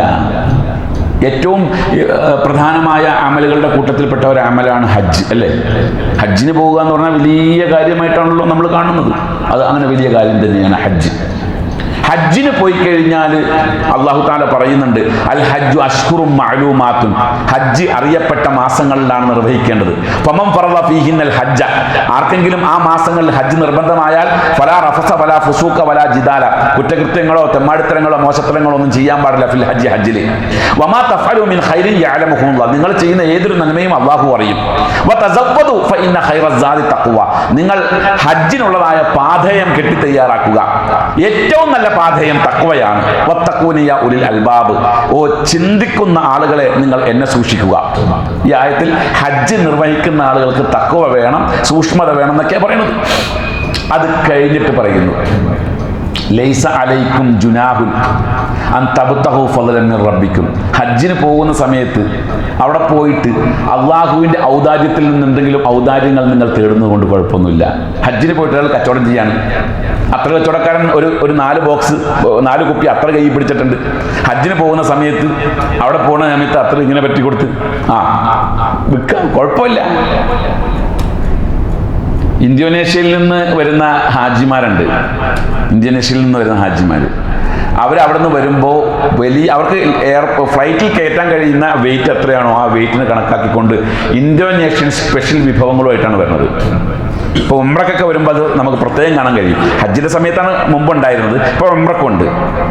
നിങ്ങൾ ആ ബാബുസലാമിൻ്റെ ആ ക്ലോക്ക് ടവറിൻ്റെ സൈഡിൽ കൂടെ അങ്ങനെ നീങ്ങുകയാണെങ്കിൽ അസർ കഴിഞ്ഞിട്ട് നിരത്തി ഇത് കച്ചവടം ചെയ്യുന്നുണ്ടാവും അവർ. ചില ആൾക്കാർ കളിയാക്കുക, ഹജ്ജ് കച്ചവടം ചെയ്യുന്നു, ഉംറ കച്ചവടം ചെയ്യുന്നു, അത് എന്നെ കളിയാക്കാറുണ്ട്. ഞാൻ ചെയ്തിരുന്നു എന്ന് പറഞ്ഞു. ഇപ്പോഴും എൻ്റെ ഫോട്ടോ കണ്ട അപ്പം അതിനടിയിൽ ചില രോഗികൾ വന്നിട്ട് ടൈപ്പ് ചെയ്യും, ഇയാൾ ഹജ്ജ് കച്ചവടം ചെയ്ത ആളാണ്. ആയിക്കോട്ടെ, ചെയ്തോട്ടെ, എന്താ ഹറാമല്ലല്ലോ. ഹജ്ജ് കച്ചവടം ചെയ്യുന്നത് പെൺവാണിഭം നടത്തിയതിന് തുല്യമായിട്ടാണ് ചിലർ കാണുന്നത്. തോന്നിയാസല്ലോ. ഖുർആൻ പറയുന്നു ലൈസ അലൈക്കും ജുനാഹുൻ അൻ തബ്തഗു ഫളലൻ മിർ റബ്ബിക്കും. നിങ്ങളുടെ റബ്ബിന്റെ ഔദാര്യത്തിൽ നിന്ന് തേടുന്നത് കൊണ്ട് നിങ്ങൾക്ക് കുഴപ്പമില്ല, കുറ്റമില്ല. എപ്പോ? ഹജ്ജിന്റെ സമയത്ത്.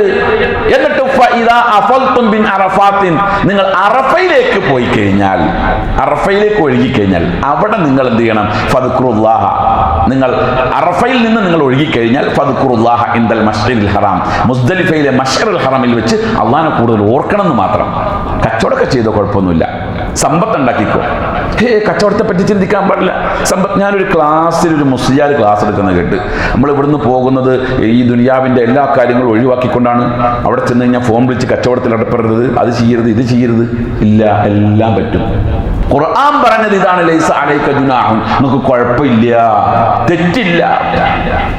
അപ്പൊ ഏറ്റവും പ്രധാനപ്പെട്ട മർമ്മപ്രധാനമായ ഒരു ഇബാദത്തിന്റെ ഏറ്റവും പ്രധാനപ്പെട്ട സമയമാണ് അറഫ. അതിൽ പോലും ബിസിനസ് ചെയ്യുന്നതിന് തെറ്റില്ല എന്ന് ഖുർആൻ പറയുമ്പോൾ, സാമ്പത്തിക വിഷയത്തിൽ ഇസ്ലാം ഉൽപാദനത്തിന്റെ വിഷയത്തിലെ നയം എന്താ? ഉദാരമായ നയമാണ്. പിന്നെ ഉൽപാദനം അത് എങ്ങനെയായിരിക്കണം? ഇസ്ലാമിൽ സമ്പത്തുണ്ടാക്കുന്നതിന് ഒരു വ്യവസ്ഥയില്ല. ഏത് വഴിയിലൂടെ ഉണ്ടാക്കാം, ഹലാലായിരിക്കണം എന്ന് മാത്രം. സമ്പത്ത് ഉണ്ടാക്കണം, മത്തിക്കച്ചവടം ചെയ്തിട്ടാണ്, ഉണ്ടാക്കിക്കോ. ബാർബർ ഷാപ്പിൽ പണിയെടുത്തിട്ടാണ്, ഉണ്ടാക്കിക്കോ.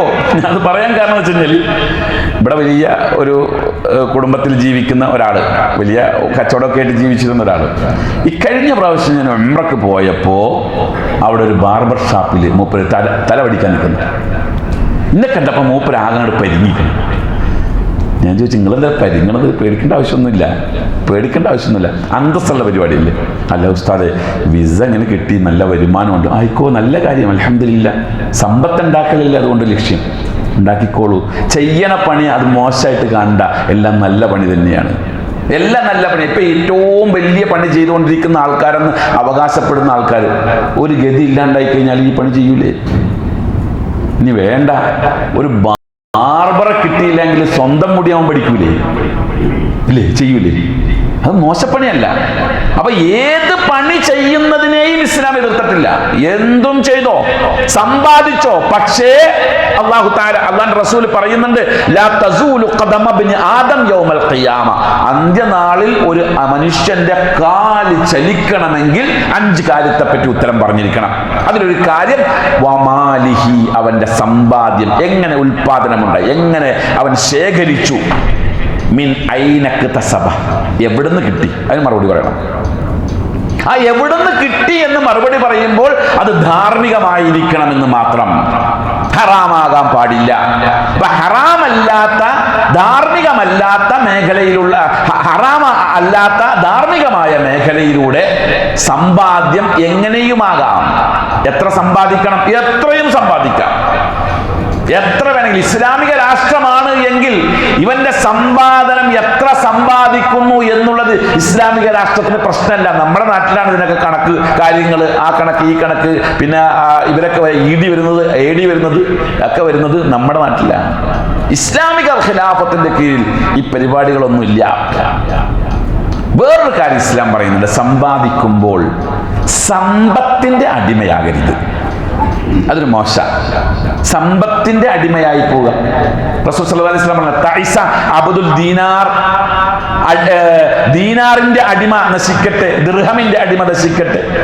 അത് പാടില്ല, അതിന്റെ അടിമയാകാൻ പാടില്ല.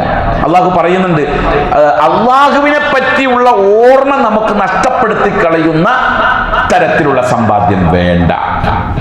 നിങ്ങൾ സമ്പാദിച്ചോ, എത്ര വേണമെങ്കിലും സമ്പാദിച്ചോ, പക്ഷേ അള്ളാഹുവിനെ പറ്റിയുള്ള ഓർമ്മ പോകും ആ സമ്പാദനത്തിൽ, എങ്കിൽ അത് വേണ്ട. യാ അയ്യുഹല്ലദീന ആമനു ലാ തുൽഹിക്കും അംവാലുക്കും വലാ ഔലാദുക്കും അൻ ദിക്രില്ലാഹ്.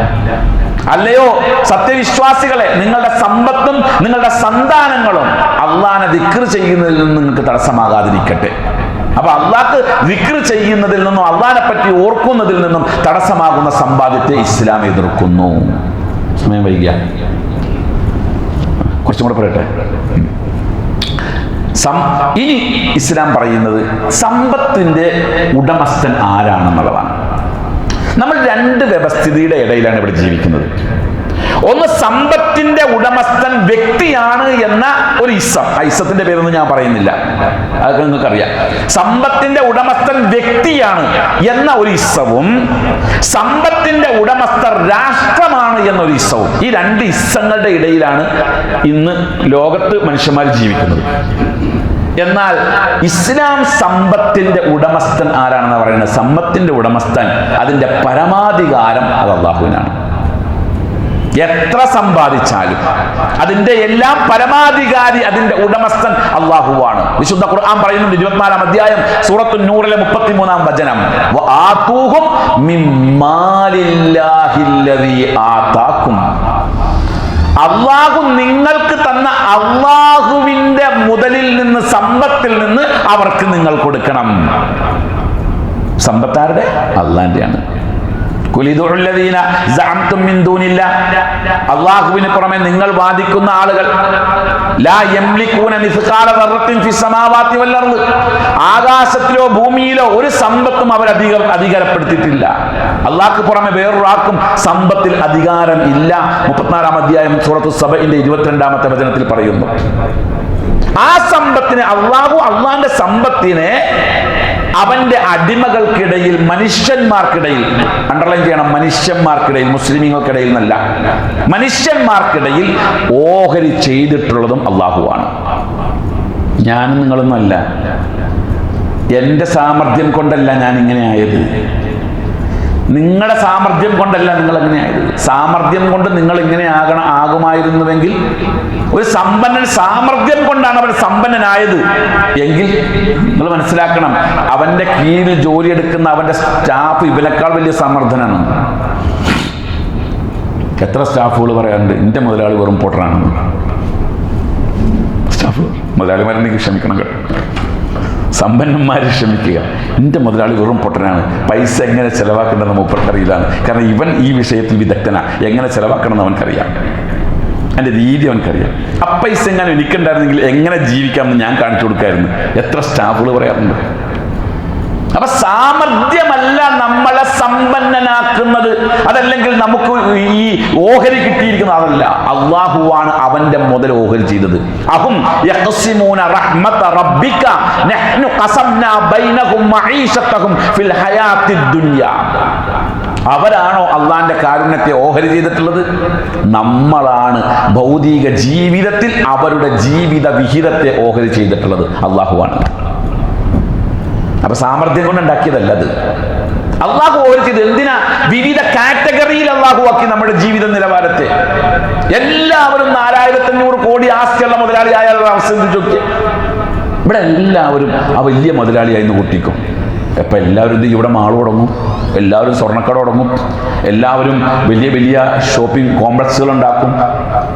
അതിൽ സ്റ്റാഫുകളെ കിട്ടും? ഇല്ല. ഇവൻ്റെ വീട്ടിൽ സെപ്റ്റിക് ടാങ്ക് നിറഞ്ഞു കഴിഞ്ഞാൽ അത് കോരാൻ ഒരു തോട്ടിപ്പണിക്കാരനെ കിട്ടുമോ? ഇല്ല. അവൻ തന്നെ കോരേണ്ടി വരും. ആരെങ്കിലും പിടിച്ചാൽ വരുമോ? ഇല്ല. അള്ളാഹു പറയുകയാണ്, ചിലരെക്കാൾ സാമ്പത്തികമായ ഉന്നമനത്തിൽ എത്തിയത് എന്തിനു വേണ്ടിയാ? ദറജാത്തിൻ, പല പദവികളാക്കി തട്ടുകളാക്കി തിരിച്ചത്. ലിയത്തഖിദ ബഅദുഹും ബഅദൻ സുഖലിയ, ചില ആളുകൾക്ക് കീഴാളന്മാരാകുന്നതിന് വേണ്ടിയാ. പറമ്പിൽ പണിയെടുക്കാൻ ആള് വേണം, ഷോപ്പിൽ സെയിൽസ്മാൻ വേണം, ഡിസ്ട്രിബ്യൂട്ടർ വേണം, ഇത് ഉൽപ്പാദിപ്പിക്കുന്ന ആൾക്കാർ വേണം, കർഷകന്മാർ വേണം, കൃഷിപ്പണി നടത്തുന്ന ആൾക്കാർ വേണം, കള പറിക്കാൻ ആൾ വേണം, വളം എറിയാൻ ആൾ വേണം, ഇതൊക്കെ വേണം. അപ്പൊ പല പല പ്രവർത്തനങ്ങൾ ഇവിടെ താളം തെറ്റാതെ നടക്കണമെങ്കിൽ സാമ്പത്തിക വിഷയത്തിൽ അള്ളാഹുവിന്റെ ഓഹരിയെ നമ്മൾ അംഗീകരിച്ചേ പറ്റൂ.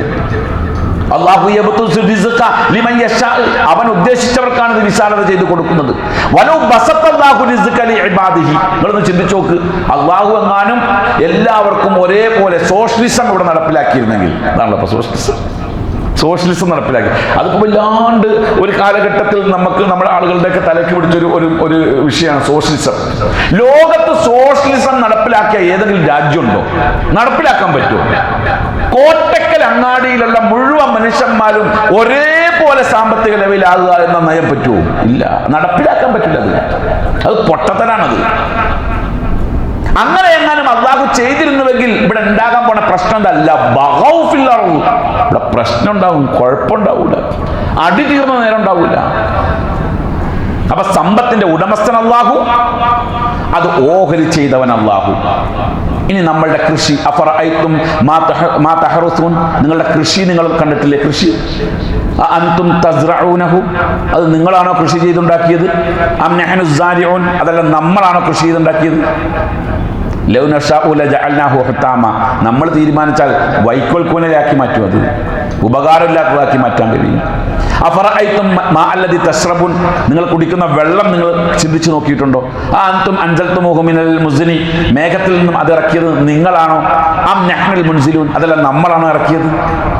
അല്ലാഹു ഇതിന്റെ എല്ലാം, കൃഷിയാകട്ടെ, വെള്ളമാകട്ടെ, ഈ ഇരുമ്പിന്റെ കാര്യം പറയുന്നുണ്ട്, അൻസൽനൽ ഹദീദ, ഇരുമ്പിറക്കി തന്നത് നമ്മളാണ്.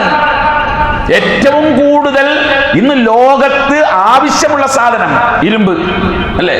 എൻ്റെ കണക്കുകളൊക്കെ ഇപ്പൊ അടുത്ത് പുറത്തുവിട്ടിരുന്നു. ഇരുമ്പ് ഉൽപാദനവും അതിന്റെ വിതരണവുമായി ബന്ധപ്പെട്ടുകൊണ്ടൊരു കണക്ക് പുറത്തുവിട്ടിരുന്നു. ഈ ആയത്ത് വെച്ച് നോക്കിയപ്പോൾ ഞെട്ടിപ്പോകും. അൻസൽനൽ ഹദീദ, ഇരുമ്പിനെ ഇറക്കി തന്നത് നമ്മളാണ്. ഫീഹി ബഅസുൻ ശദീദ്, ഒരുപാട് പ്രശ്നങ്ങൾ അതുകൊണ്ടുണ്ട് കേട്ടോ. ഖുർആൻ പറയുന്നു ഇരുമ്പ് കൊണ്ടാണ് പല പ്രശ്നങ്ങളും. ഇരുമ്പുമായി ബന്ധപ്പെട്ടുകൊണ്ട് ഫിനാൻഷ്യൽ മേഖലയിലുള്ള പ്രശ്നങ്ങളുണ്ട്, അതുപോലെ കച്ചവടക്കാർക്കിടയിലുള്ള പ്രശ്നങ്ങളുണ്ട്. ഇരുമ്പ് കച്ചവടക്കാർ കൂടിക്കഴിഞ്ഞപ്പോൾ അടിയുണ്ട്.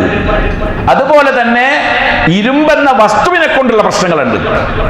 പക്ഷേ മനാഫിഉ ലിന്നാസ്, ജനങ്ങൾക്ക് അതുകൊണ്ട് ഒരുപാട് ഉപകാരമുണ്ട്. ഖുർആൻ പറയുന്നു അതിറക്കിയത് നമ്മളാണ്. ഭക്ഷണം, നമ്മൾ കഴിക്കുന്ന ഭക്ഷണം, ഫൽയൻദുറിൽ ഇൻസാനു ഇലാ തആമിഹി, അവൻ കഴിക്കുന്ന ഭക്ഷണത്തിലേക്ക് ജനങ്ങൾ നോക്കട്ടെ. അന്നാ സബബ്നൽ മാഅ സബ്ബ, ആകാശത്ത് നിന്ന് മഴ ഇറക്കി തന്നത് നമ്മളാണ്. അതിലൂടെ സസ്യലതാദികൾ മുളച്ചുണ്ടാക്കി, ഭൂമിയെ വിണ്ടുകീറി സസ്യലതാദികൾ മുളച്ചുണ്ടാക്കി. എന്നിട്ടോ ഫഅംബത്നാ ഫിഹാ ഹബ്ബൻ, അതിലൂടെ ധാന്യങ്ങൾ മുളപ്പിച്ചു.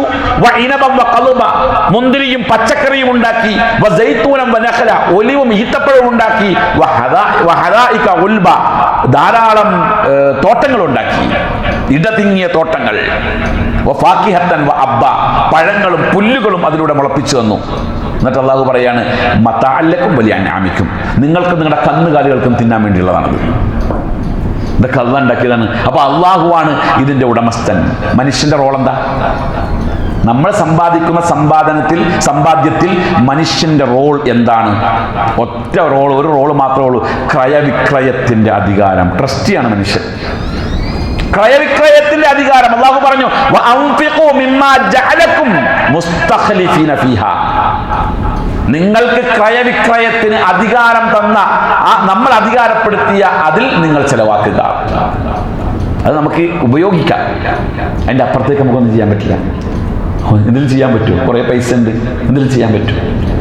അപ്പൊ ഇതാണ് സമ്പത്തിന്റെ വിഷയത്തിൽ ഇസ്ലാം നമ്മളെ പഠിപ്പിക്കുന്ന കാര്യങ്ങൾ. ഇനി സമ്പത്ത് നമുക്കുണ്ടായാൽ അവിടെ നമുക്ക് 5 സാമ്പത്തിക അച്ചടക്കം വേണം.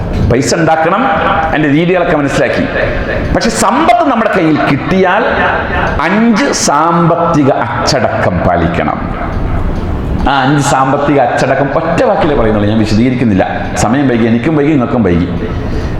സാമ്പത്തിക അച്ചടക്കത്തിൽ ഒന്നാമത്തെ സാമ്പത്തിക, അത് ഖുർആൻ പറയുന്നുണ്ട്. വിശുദ്ധ ഖുർആൻ 28-ാം അധ്യായം സൂറത്തുൽ ഖസസിലെ 76-77 വചനങ്ങളിൽ മനുഷ്യൻ സാമ്പത്തികമായി ഉന്നമനത്തിലെത്തിയാൽ പാലിക്കേണ്ട സാമ്പത്തിക അച്ചടക്കങ്ങൾ 5. ഒന്നാമത്തേത് ലാ തഫ്റഹ് ഇന്നല്ലാഹ ലാ യുഹിബ്ബുൽ ഫരിഹീൻ. പൈസ കിട്ടിയെന്ന് കരുതി വല്ലാണ്ട് അർമാദിക്കണ്ട, കാരണം അള്ളാഹ്ക്ക് അത് ഇഷ്ടമല്ല. വല്ലാണ്ട് ചിരിച്ച് ഉഷാറാകൊന്നും വേണ്ട. പൈസ ഇത് അള്ളാന്റെ പൈസയാണ്, നിന്നെ ട്രസ്റ്റ് ആക്കിയിട്ടുള്ളതാണ്, അതുകൊണ്ട് തന്നെ വല്ലാതെ സന്തോഷിക്കണ്ട. രണ്ടാമത്തേത് വബ്തഗി ഫീമാ ആതഖല്ലാഹു ദാറൽ ആഖിറ. ആ കിട്ടിയ സമ്പത്തിൽ നിന്നും പരലോകത്തേക്ക് ആവശ്യമായ വിഹിതം നീ ഇവിടുന്ന് ഉണ്ടാക്കിക്കോ. കോടികൾ സമ്പത്തുണ്ട് എങ്കിൽ നിനക്ക് പരലോകത്ത് കോടികളുടെ മുകളിൽ ഉണ്ടാക്കാൻ പറ്റും. അതിനുള്ളതായ സംഭവം പ്രവർത്തനങ്ങൾ ഇവിടെ കാഴ്ചവെക്കുക. മൂന്നാമത്തത് വലാ തൻസ നസീബക മിന ദുനിയ. ദുനിയാവിലുള്ള നിന്റെ വിഹിതം മറന്നു പോകണ്ട. നിനക്കിപ്പോൾ ഇത് തന്നത് കൊണ്ടാണ് നീ ഇപ്പോൾ വലിയ ആളായിട്ടുള്ളത്. പക്ഷെ നിനക്കത് തന്നില്ലായിരുന്നെങ്കിൽ നിന്റെ വീടിന്റെ തൊട്ടടുത്ത് താമസിക്കുന്ന വാടക കെട്ടിടത്തിൽ താമസിക്കുന്ന അവനും നീയും ഒരേ റേഞ്ചിലാണ്. നിനക്ക് തന്ന വിഹിതത്തെ പറ്റി നല്ല ഓർമ്മ വേണം. നാലാമത്തത് അഹ്സിൻ കമാ അഹ്സനല്ലാഹു ഇലൈക. അള്ളാഹു നിന്നോട് കാണിച്ച ആ നല്ല സമീപനം നിന്റെ അടുത്തേക്ക് വരുന്ന ആളുകളോട് നീ കാണിക്കണം. പൈസക്ക് ബുദ്ധിമുട്ടിയിട്ടൊരു മനുഷ്യൻ വന്നിട്ട് സാമ്പത്തികമായി ബുദ്ധിമുട്ടുണ്ട്, ഇയാൾ പൈസക്കാരനാണെന്ന് കരുതി ബഹുമാനിച്ച് താഴ്ന്നിട്ടേക്കാണ് ചെല്ലുന്നത്. ഇവൻ്റെ ബഹുമാനവും താഴ്മയും കാണുമ്പോൾ എൻ്റെ അഹങ്കാരം കൂടെ കൂടുകയാണ്. ഇപ്പം ഇല്ല, ഞാൻ പിന്നെ നാളെ വരുന്നുണ്ട്, മറ്റന്നാൾ ഞാൻ നിനക്ക് തരാം, കുറച്ച് ദിവസം കഴിഞ്ഞോട്ടെ, ഇല്ലെങ്കിൽ ഇപ്പം ഞാൻ കഴിഞ്ഞ ആഴ്ചയല്ലേ നിനക്ക് തന്നത്. അഹ്സിൻ കമാ അഹ്സനല്ലാഹു ഇലൈക. അള്ളാഹു നിന്നോട് മാന്യമായി പെരുമാറിയതുപോലെ, ഇതൊക്കെ തന്നത് വളരെ മാന്യമായിട്ടാണ്, അതുപോലെ നീയും നിന്റെ അടുത്തേക്ക് വരുന്ന ആളുകളോട് മാന്യമായിട്ട് പെരുമാറുക. അഞ്ചാമത്തേത് വലാ തബഗിൽ ഫസാദ ഫിൽ അർദ്. നിന്റെ പണം കൊണ്ട് ഭൂമിയിൽ കുഴപ്പമുണ്ടാക്കുന്ന അവസ്ഥയിലേക്ക് ആ പണം ചിലവാക്കാൻ പാടില്ല. കലാപകാരികളുടെ കയ്യിലേക്ക് ആ പൈസ എത്താൻ പാടില്ല. ഈ 5 കാര്യവും നമുക്ക് വിശദീകരിക്കേണ്ടതാണ്. ഇൻഷാ അല്ലാഹ് പിന്നെ ഒരു ക്ലാസ്സിൽ എപ്പോഴും നമുക്കത് വിശദീകരിക്കാം. അള്ളാഹു നമുക്കതിന് തൗഫീഖ് തന്ന് അനുഗ്രഹിക്കുമാറാകട്ടെ. അപ്പോൾ ഞാനൊരു പൈസയുടെ കാര്യം മുമ്പ് പറഞ്ഞിരുന്നു. നമ്മുടെ മനാർ ഹുദയ്ക്ക് വേണ്ടി ഒരു മാർഗ്ഗമില്ല, 3.5 ലക്ഷം രൂപ കടാണ്. ഞാൻ റമദാൻ്റെ മുമ്പ് ഞാനും റഹ്മാനും കൂടെ 25 മഹല്ലിലേക്ക് സക്കാത്ത് കമ്മിറ്റി കത്ത് കൊടുത്തു. സക്കാത്ത് കമ്മിറ്റി കടം വിടാൻ, സ്ഥാപനത്തിനല്ല, കടക്കാരാണ് ഇതുമൂലം. 25 കമ്മിറ്റിക്ക് കത്ത് കൊടുത്തിട്ട് 2 കമ്മിറ്റി 10,000 വെച്ച് വന്നു. ബാക്കി 23 കമ്മിറ്റിയും റിജക്റ്റ് ചെയ്തു. ആ കത്ത് റിജക്റ്റ് ചെയ്തു. നിങ്ങൾ മനസ്സിലാക്കേണ്ട ഒരു കാര്യം പറഞ്ഞിട്ട്, 500 കോടിയിലധികം ആസ്തിയുള്ള 500-ലധികം സമ്പന്നന്മാർ GCCയിലുണ്ട്, മലയാളി മുസ്ലിമികൾ. കണക്ക് കേട്ടല്ലോ, 500 കോടിയിലധികം ആസ്തി അവർക്കുണ്ട്, മലയാളി മുസ്ലിങ്ങളാണ്. 500-ലധികം പേര്. UAE-യിൽ തന്നെ 100 പേരുണ്ട്, ഖത്തറിൽ 100 പേര്, 110ഓളം ആൾക്കാരുണ്ട്. അതേപോലെ സൗദി അറേബ്യയിൽ ഏകദേശം 100ഓളം ആൾക്കാരുണ്ട്. കണക്ക് കൂട്ടിയിട്ട് നമ്മൾ ചുരുക്കിയെടുത്തത് 500 ആളുകളാണ്. 500 കോടിയിലധികം ആസ്തിയുണ്ട്. കൃത്യമായ സക്കാത്തിൻ്റെ വിഹിതം കണക്കനുസരിച്ച് നമ്മുടെ കേരളത്തിലേക്ക് വന്നാൽ എത്ര കോടി ഉണ്ടാവും ഒരു കൊല്ലം? 6250 കോടി. നിങ്ങൾ എന്ത് ജോലിക്കാരൻ്റെ ബാങ്കിലൊക്കെ ജോലിയാണ്, 6250 കോടി. എനിക്ക് കണക്ക് കൃത്യമായിട്ട് അറിയില്ലെങ്കിൽ ഞാൻ കൂട്ടിയ കണക്കാണത്. ഒരു കൊല്ലം 6250 കോടി സക്കാത്തിനത്തിൽ നമ്മുടെ കേരളത്തിൽ വരും. ഈ സ്ഥാപനത്തിന് വേണ്ടി ഈ ആളുകളുടെ ഇടയിൽ പോയിട്ട് പിരിക്കേണ്ട ആവശ്യം ഏതെങ്കിലും സ്ഥാപനത്തിനുണ്ടാവും? സക്കാത്ത് കൃത്യമായിട്ട് ഭൂമി ഇവിടെ ഇറങ്ങിക്കഴിഞ്ഞാൽ ഫീ സബീലില്ലാത്തൊരു വിഭാഗമുണ്ട്, പറയേണ്ട ഒരു വിഭാഗം തന്നെയാണ്. സക്കാത്ത് വിഷയം എപ്പോഴും ചർച്ച ചെയ്യുമ്പോൾ പറയേണ്ട കാര്യം ഫീ സബീലില്ല. ഇവിടെ എവിടെയെങ്കിലും ഫീ സബീലില്ല നിങ്ങൾ കണ്ടിട്ടുണ്ട്? സക്കാത്ത് കമ്മിറ്റിക്കുള്ളതല്ല. ഫീ സബീലില്ല എവിടെയെങ്കിലും കണ്ടിട്ടുണ്ടോ? ആരെ ഫീ സബീലില്ല? കോടിക്കണക്കിന് ഡോളറാണ് ക്രിസ്ത്യൻ മിഷണറിമാർ അവരുടെ മതപ്രബോധനത്തിന് വേണ്ടി കേരളത്തിൽ ഇറക്കിക്കൊണ്ടിരിക്കുന്നത്. കോടിക്കണക്കിന് ഡോളർ. അവർക്കൊരു സക്കാത്ത് കമ്മിറ്റി ഇല്ല. സക്കാത്ത് കമ്മിറ്റിയുള്ള മുസ്ലിമീങ്ങൾക്ക് മതം പ്രബോധനം നടത്തുന്ന പ്രബോധകന്മാർക്ക് കാശ് കൊടുക്കാനില്ല. ഇല്ല. ഒരു പാവപ്പെട്ട പ്രബോധകനെ ചൂണ്ടിക്കാണിച്ച് സക്കാത്ത് കമ്മിറ്റിന്ന് കുറച്ച് പൈസ മേടിച്ചു കൊടുക്കാൻ വേണ്ടി ഞാൻ ശ്രമിച്ചപ്പോൾ കമ്മിറ്റിക്കാരൻ പറഞ്ഞത് അയാൾക്ക് കാറില്ലേ എന്നാണ്. കാറുണ്ടായിക്കോട്ടെ, എന്താ അയാൾ ഫീ സബീലിലല്ലേ, അള്ളാന്റെ ദീൻ പറയാൻ വേണ്ടി നടക്കുന്ന മനുഷ്യനല്ലേ. എൻ്റെ കൂടെ മുജാഹിദ് പ്രസ്ഥാനത്തിലേക്ക് വന്ന 11 ആൾക്കാരുണ്ട്. എൻ്റെ കൂടെ മുജാഹിദ് പ്രസ്ഥാനത്തിലേക്ക് വന്ന 11 ആൾക്കാർ ഇപ്പോഴും ലൈവിൽ നിൽക്കുന്നത് ഞാൻ മാത്രമേ, ബാക്കി 10 ആളുകളില്ല ഇവിടെ. അവരെവിടെ അന്വേഷിച്ചിട്ടുണ്ട്? ഏതെങ്കിലും മുജാഹിദുകാർ ഇല്ല, അന്വേഷിച്ചിട്ടില്ല. അവർ പലചരക്ക് കടയിൽ, സ്റ്റേഷനറി കടയിൽ, സ്കൂളിൽ ചെറിയ ഡ്രൈവറായിട്ട് ഒക്കെ ജോലി ചെയ്യുക. പ്രബോധനത്തിന് പോകാൻ അവർക്ക് കഴിയുന്നില്ല, അവർക്ക് ജീവിക്കാൻ മാർഗമില്ല. എന്തേ കൊടുക്കാത്തത്? ഒരു മദ്രസ മുഅല്ലിം ജീവിക്കുന്നത് എങ്ങനെയാണെന്ന് നിങ്ങൾ എല്ലാം അറിയൂ. ഈ സക്കാത്തിന്റെ പണം കൃത്യമായി എല്ലാവർക്കും കൊടുക്കുന്നത് പോലെ ഈ പറയപ്പെട്ട ആളുകൾക്കും കൂടെ, ഞാൻ ഒരു പ്രബോധകനായതുകൊണ്ട് എൻ്റെ ഭാഗം പറയുന്നതാണ് നിങ്ങൾ കണക്കാക്കണ്ട. കൊടുത്താൽ അവർ ഈ ദീൻ പ്രബോധനം ചെയ്യും, കൂടുതൽ പരിപോഷിക്കും. ഇവിടെ ഏതായാലും വലിയൊരു പ്രതിസന്ധിയിലാണ് നമ്മുടെ മനാറുൽ ഹുദ സ്ഥാപനം പോകുന്നത്.